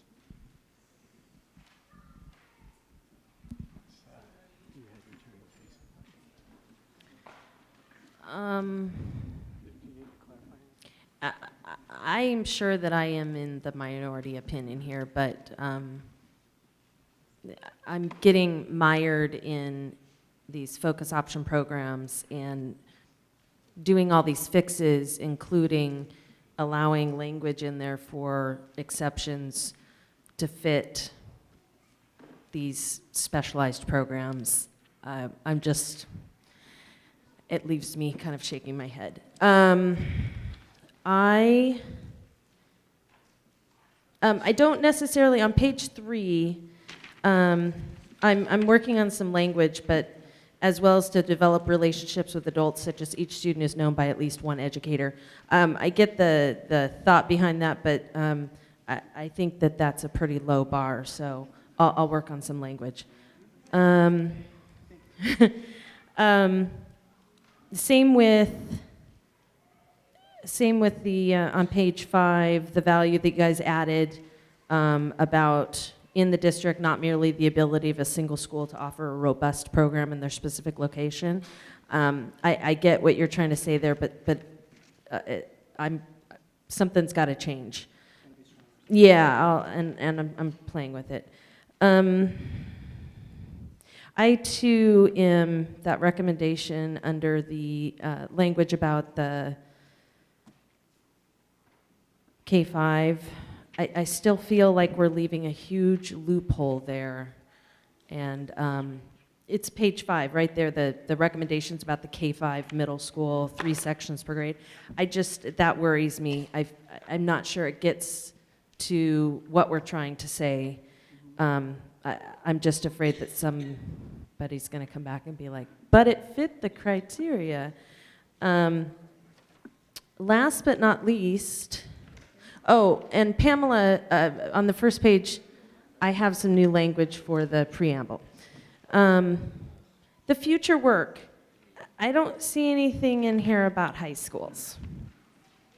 And that's pretty important, so high schools. Really quick, can I jump in before, I'm sorry to cut you off, Margaret, but Michael, clarifying question in terms of your kind of notion on the K-8s for kind of school communities being able to demonstrate a compelling reason.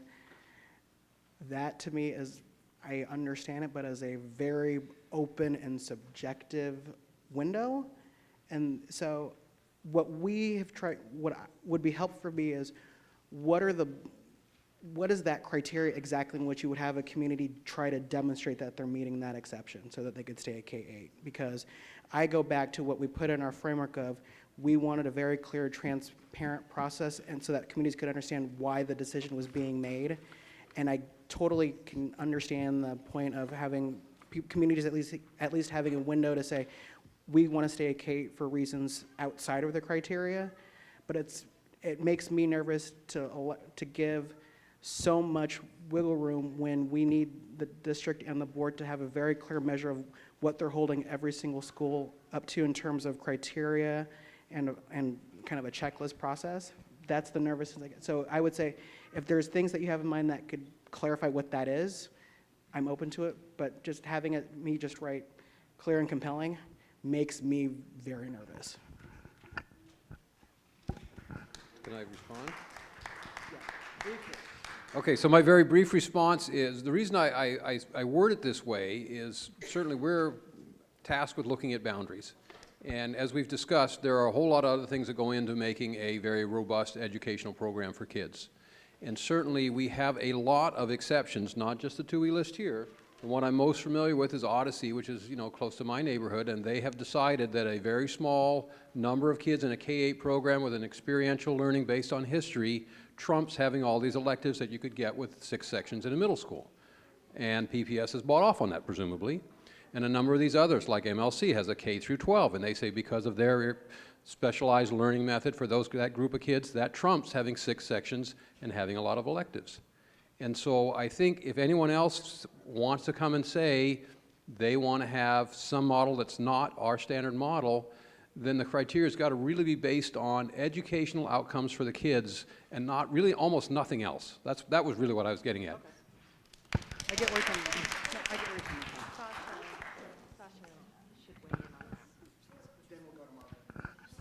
Okay, I'm getting nervous that we're skipping around here. I just wanted to respond that I think part of the complexity around this is the focus option piece is something that is different. And my comment was going to be on page 5 around the Sunnyside question. I won't make it now. We can wait till we get here. But the thing about Odyssey is that's a focus option. There is a team meeting to work on that. We've clarified that we are not going to engage in those exceptions. So in the future, if a school is interested in that, there's a process by which they would go through to become a different kind of thing. And I think what we're doing is we're defining the bread and butter, the main. So that's, I think that might be it. So what Michael said is for neighborhood schools. So I want to reiterate Kim's statements about high school impact and the future work. I think that needs to be well defined. Say it again. I just think that we have to call out the high school piece. I mean, there's lots and lots of implications when you convert middle school to back to middle school models about what happens at the high school, and to not acknowledge that, I think, is short-sighted. So, the other statement that I would like to make, and we heard it again tonight, when we sat in the middle school committee and subcommittee a few weeks ago, I think it was January 9th perhaps, we had this discussion about what are the voices we were hearing, what are the voices we're not hearing. How do we determine what a core value is for a community? Were some of the pieces that surfaced, and I'm going to go back to this K-8. We heard it again tonight, the power of what is the value of a K-8 to specific communities. And I'm concerned that we're not addressing it clearly in this move to a middle school model. So there are 2 things. One is compelling, that I've heard compelling statements around relationships that are developed over a 10-year period, the values of what that means about supporting families, about families navigating one system and learning one system over a 10-year period, as opposed to, I mean, middle school in 3 years is quick. So there's a lot of pieces thinking about how do you help people connect in middle school years when it's a 3-year process. So I think we need some more language in here about more than just relationships. I think the other piece is we need to really look at addressing transportation issues raised by families. And if older siblings are, if part of what is happening is that in a K-8 you can bring and keep families together and siblings together over a longer period of time, then we need to be thoughtful about what we're going to do if we take that away.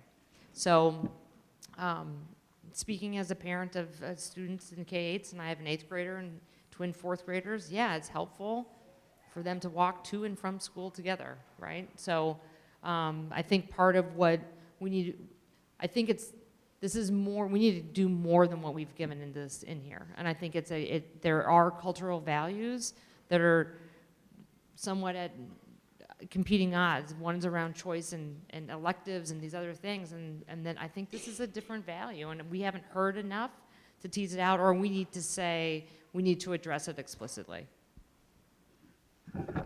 So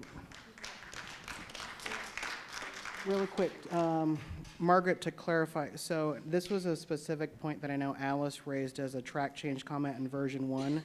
So I just wanted to pull folks' attention to page 4 under the implementation section, number 1, letter D.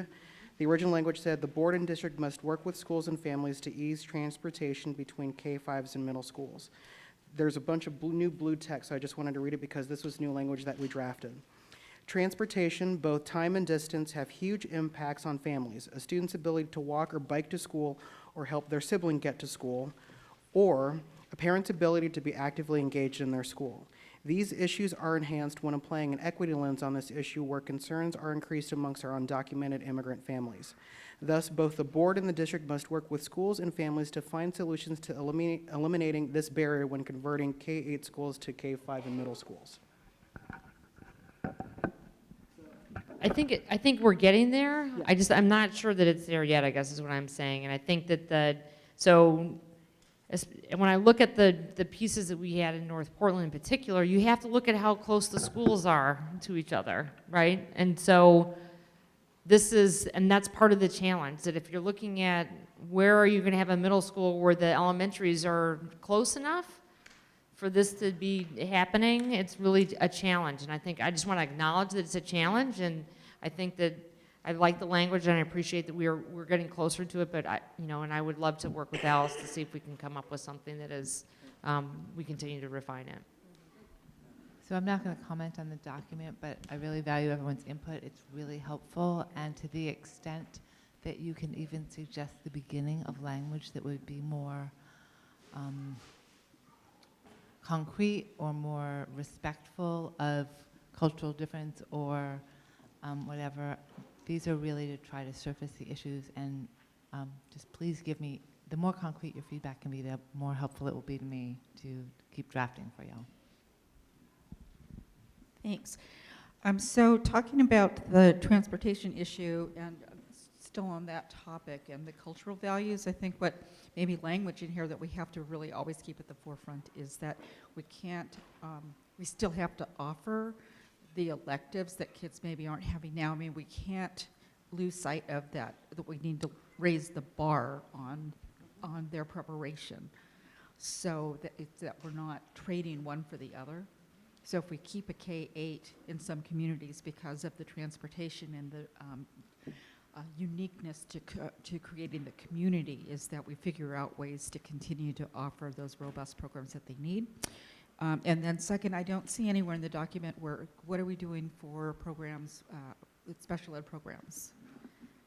And I think that we really need to define that. What are our values and how are we kind of protecting those from monumental changes, because we know that that's a very vulnerable population. So I'd like to see something regarding that. Well, I want to thank Jason and Pamela for getting us this far and working on editing the document. We've all got busy lives, and so we've done our best, and you guys took it further, and I want to thank you in particular, because I know my comment around that was just like, this needs to change, but it wasn't much more than that, so thank you. I do have some suggestions. I know that because of where we were on doing the Westside piece, it's lands on the first page, but I think we need to kind of land where we're going to land on the whole system and then have that outlined after we do the kind of, we want to move to K-5s overall, because setting one community out first without intentionally meaning anything could set up a dynamic that is unhelpful in the long run. So I think we need to get the whole picture, start with what we want, the whole picture, and then specify what's happening in each scenario as we get to specifics around each scenario.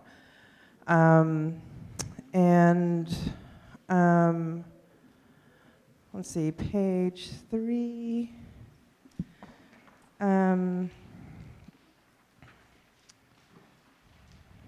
I had something, I wrote down page 3, but I didn't write what.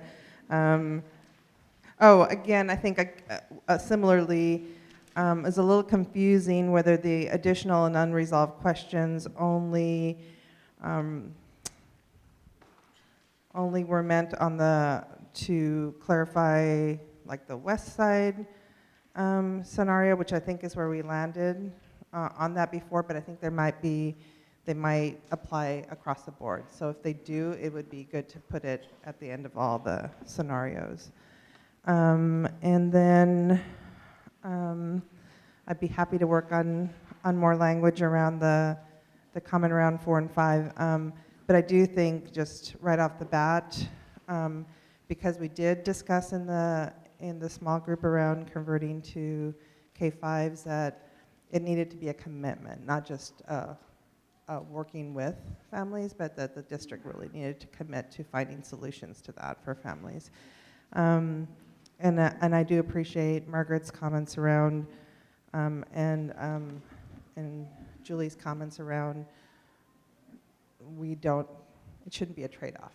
And that may not be that we keep a K-8, but that we look to find ways of keeping those cultural values and community values and feeling. And then just on page 5, also on the recommendation, and I can like send an email or something, there's just a little funkiness around some of the wording after all levels that seemed unclear to me, but that was it.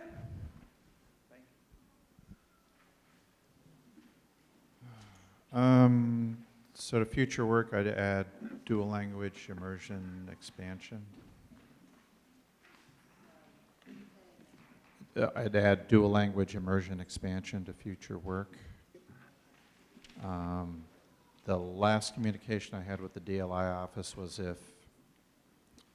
as soon as we decided on configuration, they could tell us where in the future would be ideal sites for locating programs, which I thought was kind of backwards, but it is what it is, and so hopefully now we can get some information that we should be able to think about when we are doing boundaries. Second thing on K-8s, I think the reality that we will hit when we actually try to do reconfiguration. So first of all, I want to back up a second. Is our end game for this phase to say a general statement, we want to move to K-5 middle, and do we want a specific recommendation on the west side? Are those our two products at this point? Is there anything else? So is that, okay. Okay, so clearly the west side section is going to get rewritten massively with a specific, okay. I think with K-8s, I think the reality is when we try to actually, this committee or the next, is there going to be parts of town where a K-5 just isn't going to work. And I'd just as soon we reflect that here. If you don't want to, that's fine. I'm happy with a general statement saying we prefer that the district moves toward K-5 middle. But I think the reality is there's going to be attractive options for keeping a K-8. I'm thinking in North Portland in particular, instead of having 2 undersized middle schools, we could have 1 robust middle school and a K-8. And I'd rather throw supports at 1 school rather than 2 schools. And I'll just stop there. And I thought there was a good comment on page 5, 19, that talked a little bit about Sunnyside. And I think that comment and the thinking in it belongs in the focus option realm, not here. And we've also treated the Spanish, all the immersion programs as focus options, so I think those two belong into that conversation. I think it's a separate conversation with different levers and different pieces and parts, with the exception of the ones that directly we need to move in order to do our core work. And I think Sarah said it really well before. I just wanted to reiterate that, and I think it solves a few different things along the way. I just want to rescue Margaret's, where'd she go? Comment about co-location as something to go under. I think she mentioned it before we started. No, as an issue that's an ongoing tension. Were there as future work? Okay.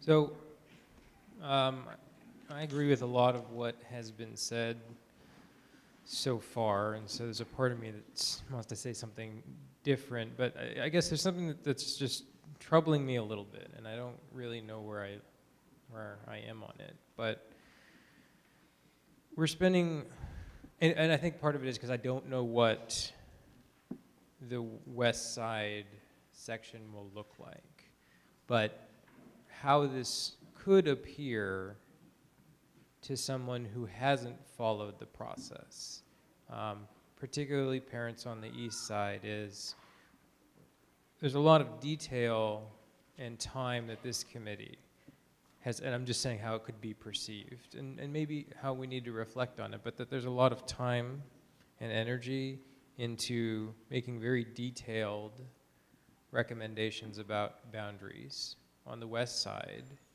and just wholesale reform to structures on the east side. Now, I support the direction in terms of the middle school decision and the very objective and narrow parameters under which a K-8 should be utilized, and the direction we've gone there.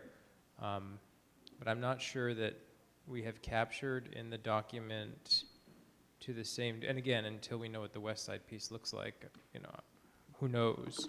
But the nuance in some of the boundary concerns that parents have raised in other parts of the city as well, that we may be capturing for the West Side to a greater degree of detail. And I think in some form we need to reconcile that.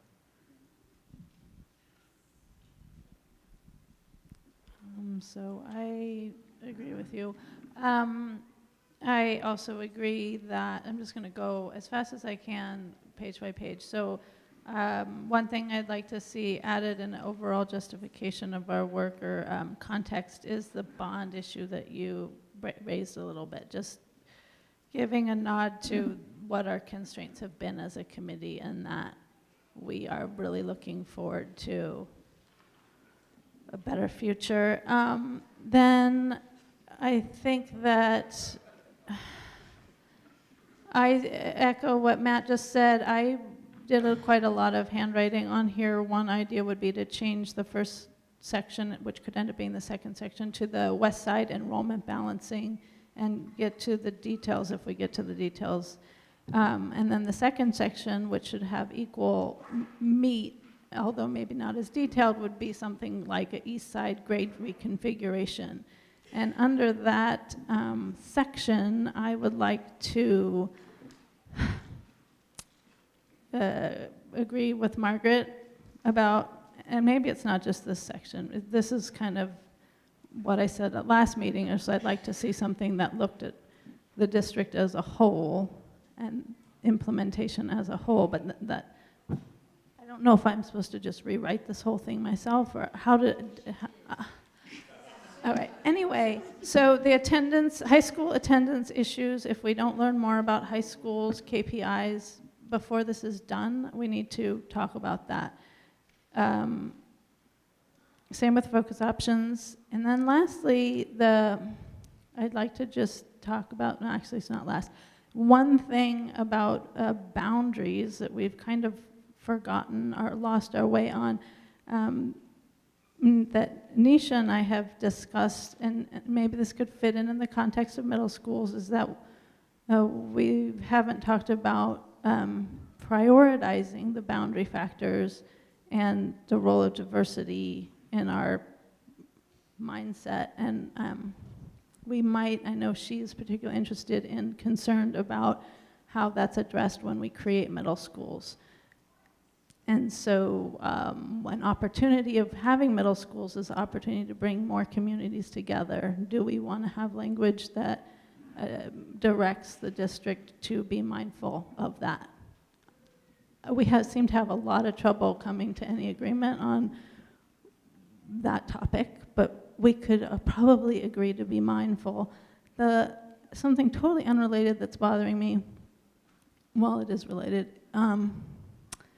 is this whole section on instructional minutes.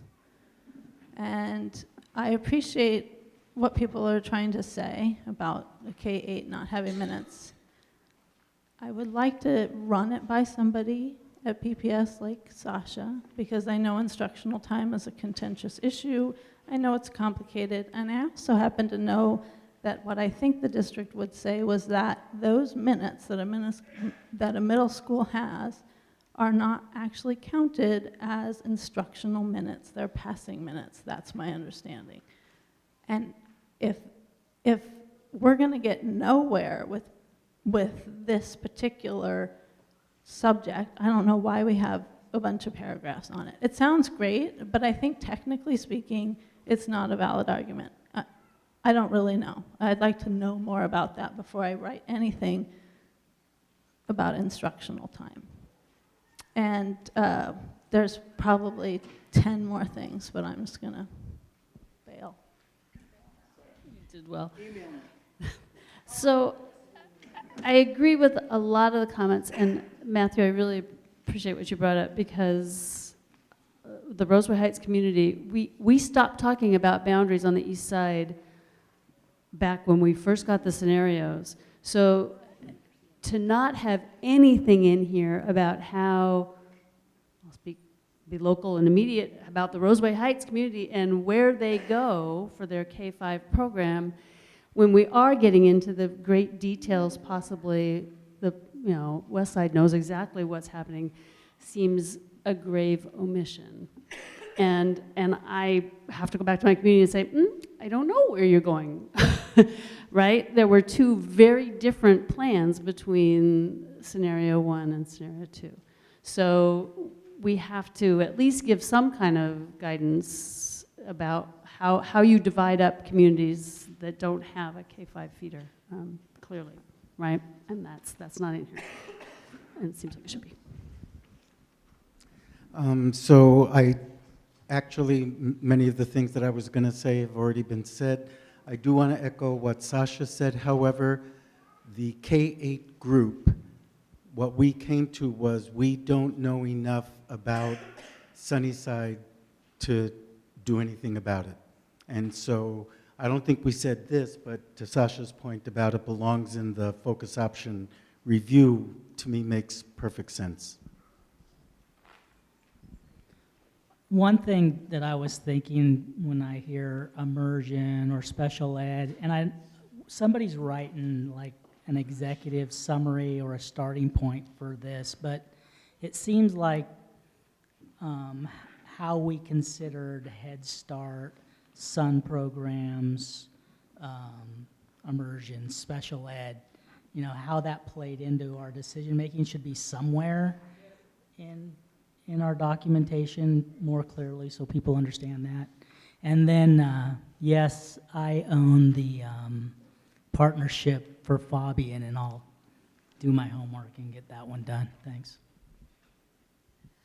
Well, I'm going to speak a little bit. I'm glad I'm following Tony because I don't have any things to add to the middle school or the K-8, even though that's my world conversation. But I would say under our future work, I would like to see us reference the fact that none of our things that we have considered or discussed deal with the fact that strong middle school programs or mid-level programs or high school programs must be built on a very strong primary program, which we haven't, as an organization, talked a little bit about. So language immersion expansion, early learner program expansion, expansion of the arts and PE and health, STEAM and STEM in those grades is very important. Those are space intensive.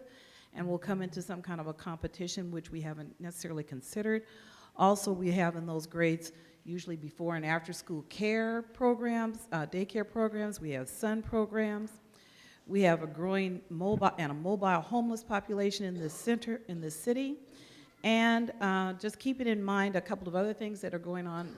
It's many years old, but the Alameda School renovation of its library sucked up 2 classrooms. I would hope that our media centers that are now basically rooms with books in them, as we move them all into a technological center of a building, a live part of the building where it's worthy of a 21st century consideration, it's going to take space, and that's all within your K-5s. You need to pay close attention to those K-5s as we begin to move to these new great reconfiguration so that they give you what you need so that the grades, as they move up, have robust programming as well.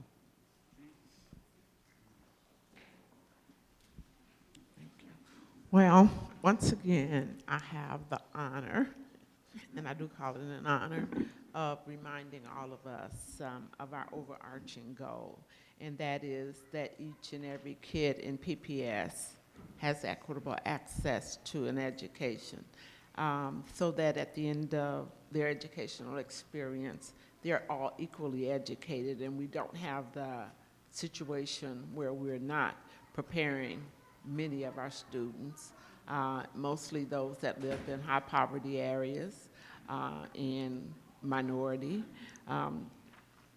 don't have an equitable and equal education going through our system.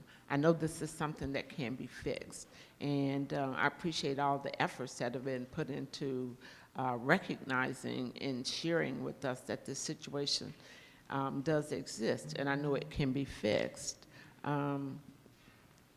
It doesn't have anything to do with where the schools are located. It doesn't have anything to do with the grade configuration. It just has something to do with what we as parents, what we as residents of this city care about our kids as well as other folks' kids. And so that's my thoughts that I'm honored to share with you all tonight.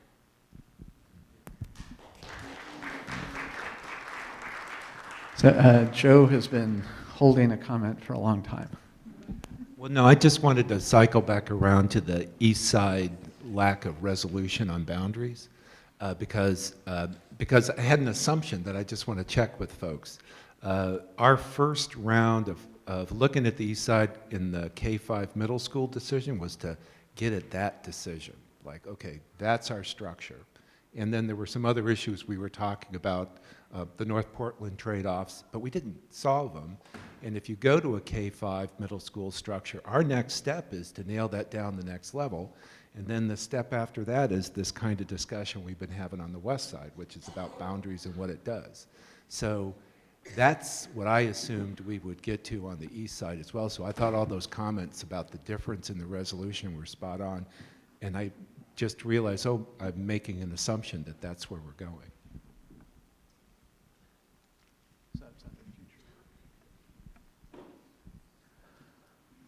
Hector. So I mostly just want to clarify something related to the comments about accounting for special education needs. My recollection is that those all were considered in the scenarios that were presented and how they're being reworked, but I agree it doesn't show up in the document. But I do think that did go into our thinking and planning. Alice. So I guess I just want to say 2 things. One is kind of ask if what Joe is saying is right, because that's what I was assuming. And so that makes me inquire about the timeline for this document and next steps, and I guess the timeline in general for the recommendation. And I think all those things about special ed and community and, well, it was part of our values framework, which is going to be part of the milestone, but I think it would be worth reiterating those things within this document, at least at at some high level, and then referring back to there's more detail in our values framework. Can I just ask a question about the West Side? Are there K-8s on the West Side? And I just don't know the answer to that question. Skyline. Right. So one of the, I thought actually, I spent a lot of time when I was writing the document thinking about like, why are we spending all this time in the detail of the West Side versus the East Side or North Portland, and how that felt to me when I was composing this as a huge equity issue. And I think where I landed is sort of what Joe said, is that given that the K-8s on the West Side are focus options and are therefore not what we're tackling primarily in this initial document, for right or for wrong, that we've sort of said that that's outside of our initial scope, that given the framework that Jason presented, which was first we look at program structure, you said it much more eloquently, but so K-5 middle school, and then once that decision is made, then we look at boundaries. That the West Side, because they had the structure in place, enabled us to begin looking at boundaries, and whereas on the East Side we have, we're further back in the process, and that is not, that is just where we are, and I think it's not explained in this document, but, and I agree with a lot of the comments about shifting the order and explaining some of the background, and, but that was the sort of, and maybe that isn't the right conclusion, but that was sort of my understanding, like Joe's, that we would go forward and work our way down through those metrics, and that the West Side was structured one way, and the East Side happens to be more structured and have been more impacted by the K-8 conversion than the West Side was historically. So Joe, Michelle, and Margaret, Kim. And I'll be quick. So remember, we also said at that distinction that Pamela just mentioned, we would like to try to move with the West Side boundary changes more quickly because it doesn't deal with this structural issue, and our presumption was there's a lot more adjusting to go through to move from a K-5 to a middle school and succeed. A little bit that was in response to the K-8 experience. You know, we've had those long discussions. So that was how part of how we made the distinction. And if our recommendation is sort of going to get this far and then we hand it off, there's a whole nother East Side process that would do a version of what we've been talking about on the West Side once we get down to some more general structure. And I don't know if that's the approach or not. So I think what might be helpful is that when in this document we say that we are making a recommendation 2016 for the West Side, 2017 for the East Side, that there's just a little bit more justification that explains that, and maybe even a little bit of the ramifications of that. And maybe even a little bit, it's not because it's easier, it's not because it's simpler, it's not because it's more important, it's because of the reasons that I think we all understand when we've all been following this process. It's for what you just described, the reasons why it's falling out this way. And then the other thing is that it might benefit some of these other issues that are cropping up to revisit, and I think I wrote this in the written comments, to revisit our framework and pull the first framework and pull out some of the salient elements and repeat them. Not just for us and not just for the public, but for whoever comes in along someday and reads this thing, or for the next committee that's formed, D-BRAC. Margaret? Do I have to send you to the principal's office? Yes. Sorry, I'm trying to I'm asking some clarifying questions, trying to understand. So, one of the things that I'm trying to wrap my mind around, and I don't know the answer to this, is that as we go through, I'm hearing what's surfacing a little bit is that focus options are slightly different, and that they may require a different structure.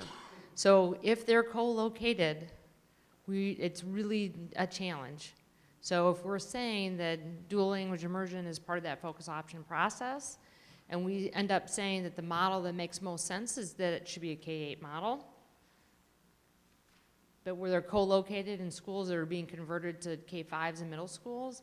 I mean, I'm having a hard time figuring out how to resolve this issue in my head, of which is it's a chicken and egg question maybe. I don't know which needs to be resolved first, but it does have cascading effects in different parts of the city, and I think that that's part of what we're running up against. And I would just again say that historically, part of what has happened over time has been that certain parts of the city have been reconfigured and redesigned more frequently than others.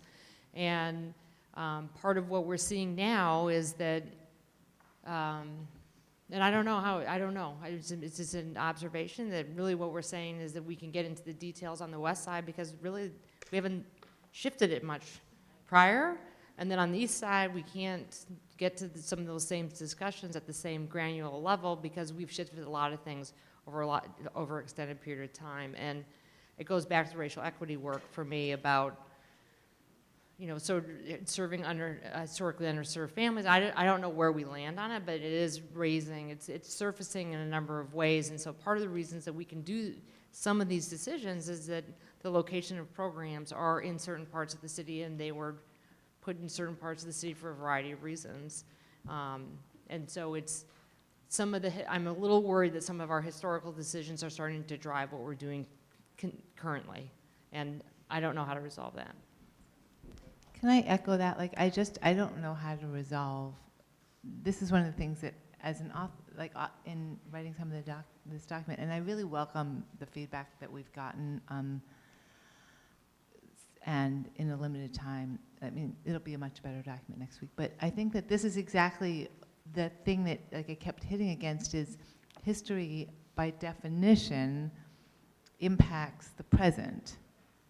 And we can't, we can imagine rewriting it, but I don't know, I guess one of the comments that I wrote was, we've been presented from the Jefferson cluster with a phased timeline, and how do we acknowledge or accept, or what do we do with that, because it appears rational to a non-educational perspective.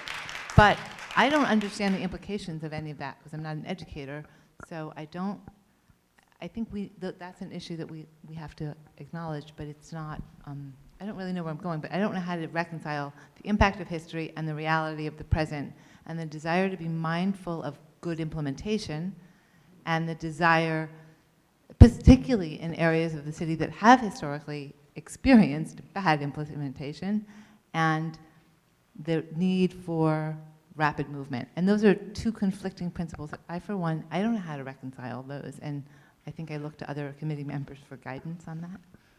So we've got 3 minutes left before our last agenda item. Kim, Matthew, Scott, Jason. I agree with everything that's been said as far as why the west side is being handled differently than the east side and all that. I do want to offer a little bit of history from this committee, and that is we started off as a boundary committee, and then all of a sudden we asked, and we as a committee asked, several of us, John, for a decision to be made by the district on grade configuration, and we waited and we waited. We asked for tons of information and work to be done on the focus option programs, and we waited and we waited.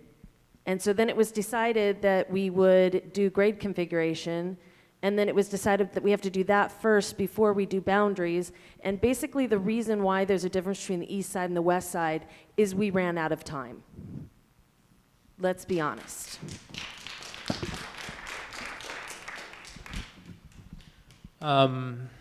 So,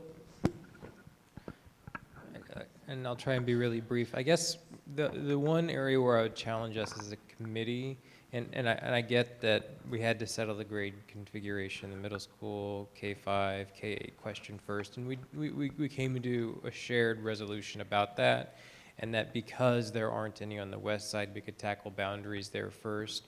What I would challenge the committee is I don't believe there's language that we can put, like we're trying to wordsmith language to make it comfortable that there is no certainty or clarity. My understanding is this committee is going to make a recommendation, and this committee in its current form is going away.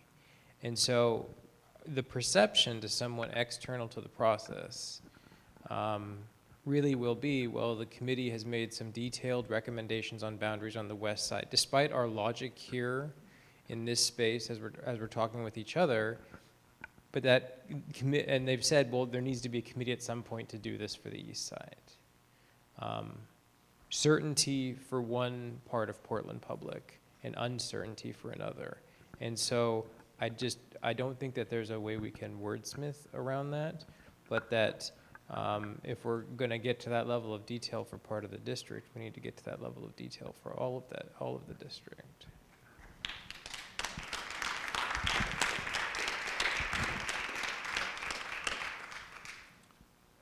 Question.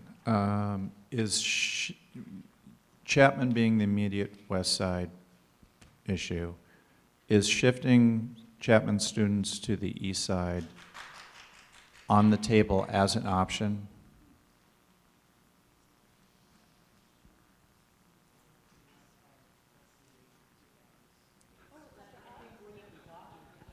Oh, okay. We heard last night, and we've heard a number of times, that they would like us to look at that. I think when we meet again as a subcommittee, the community. Right.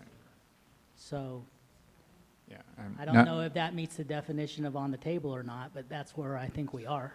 Okay.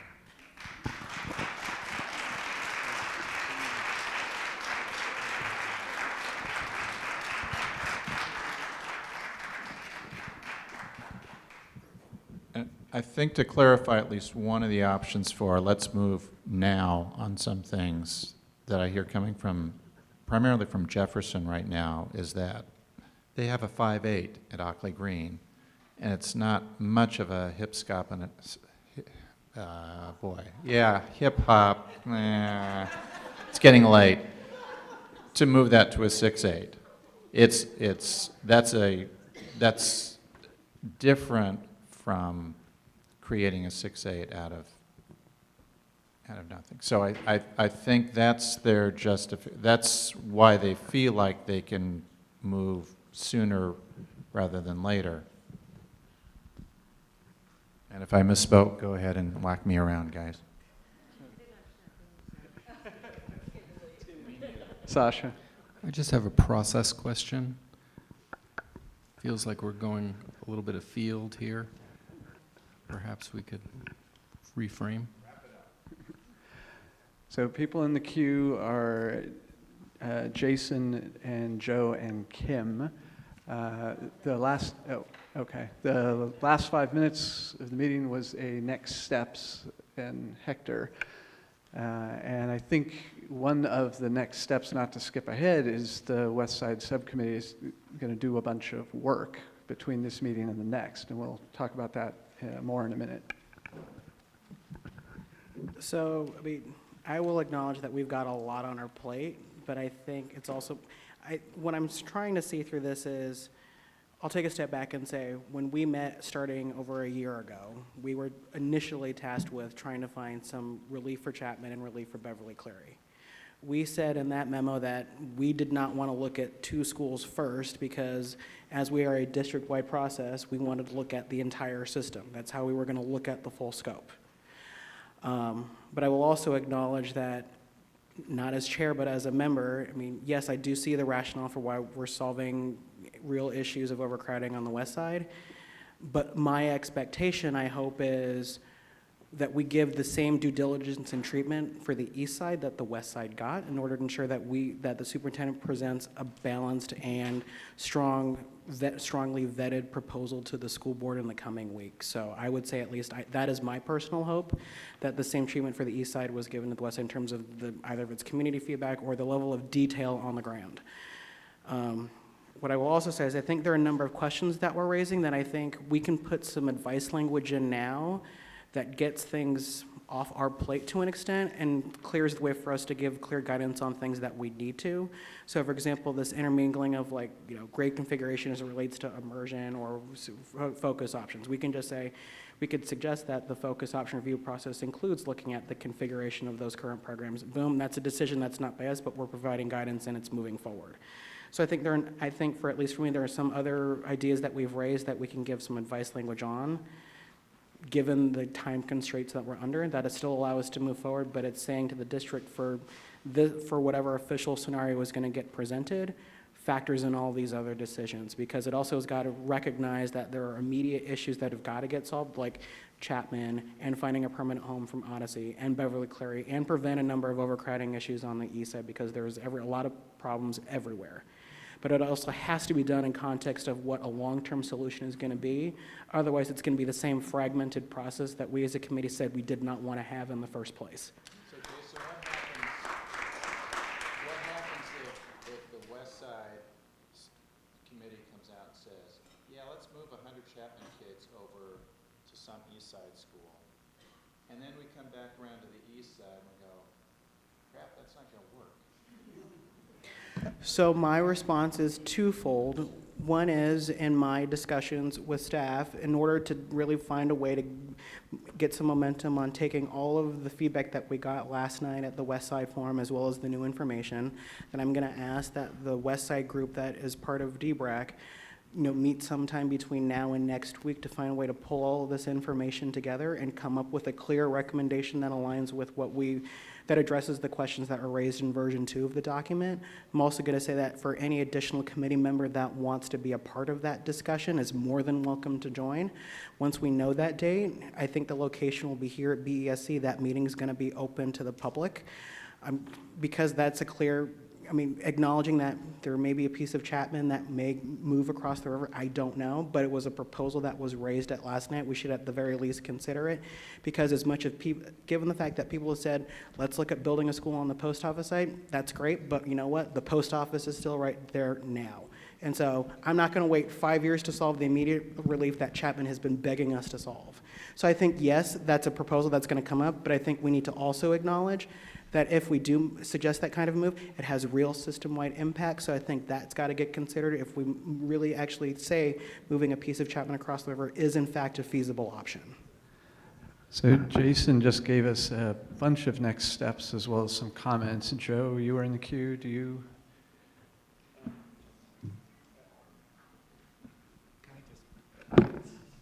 Sorry. Yeah. So we've made so much progress, especially since we've started, and we have this deadline. So what Jason just led out, I'm taking is that's our time frame, right? I just want to make sure that next time we get together, we come closer to nailing down one of these pieces, because I think that's going to be most helpful to the superintendent. And then we can just say, and it's not acceptable. If I was on the east side, I agree with this. It's just, it does strike me as perpetuating maybe a historical pattern, but it's at least, we've got one of these pieces more or less shaped so that it's more helpful.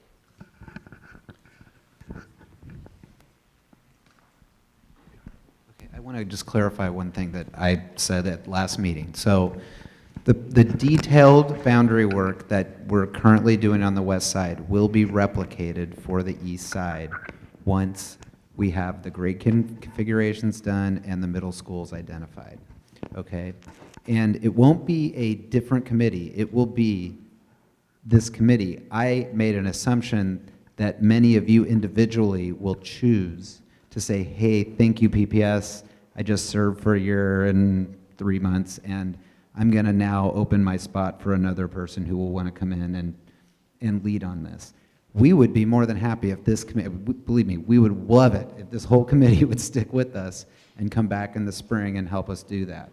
But that, I just want to make sure, it's not a new committee or a different committee. We are just assuming we'll have to make some appointments and work with stakeholders to appoint some new members. I was making a comment on that.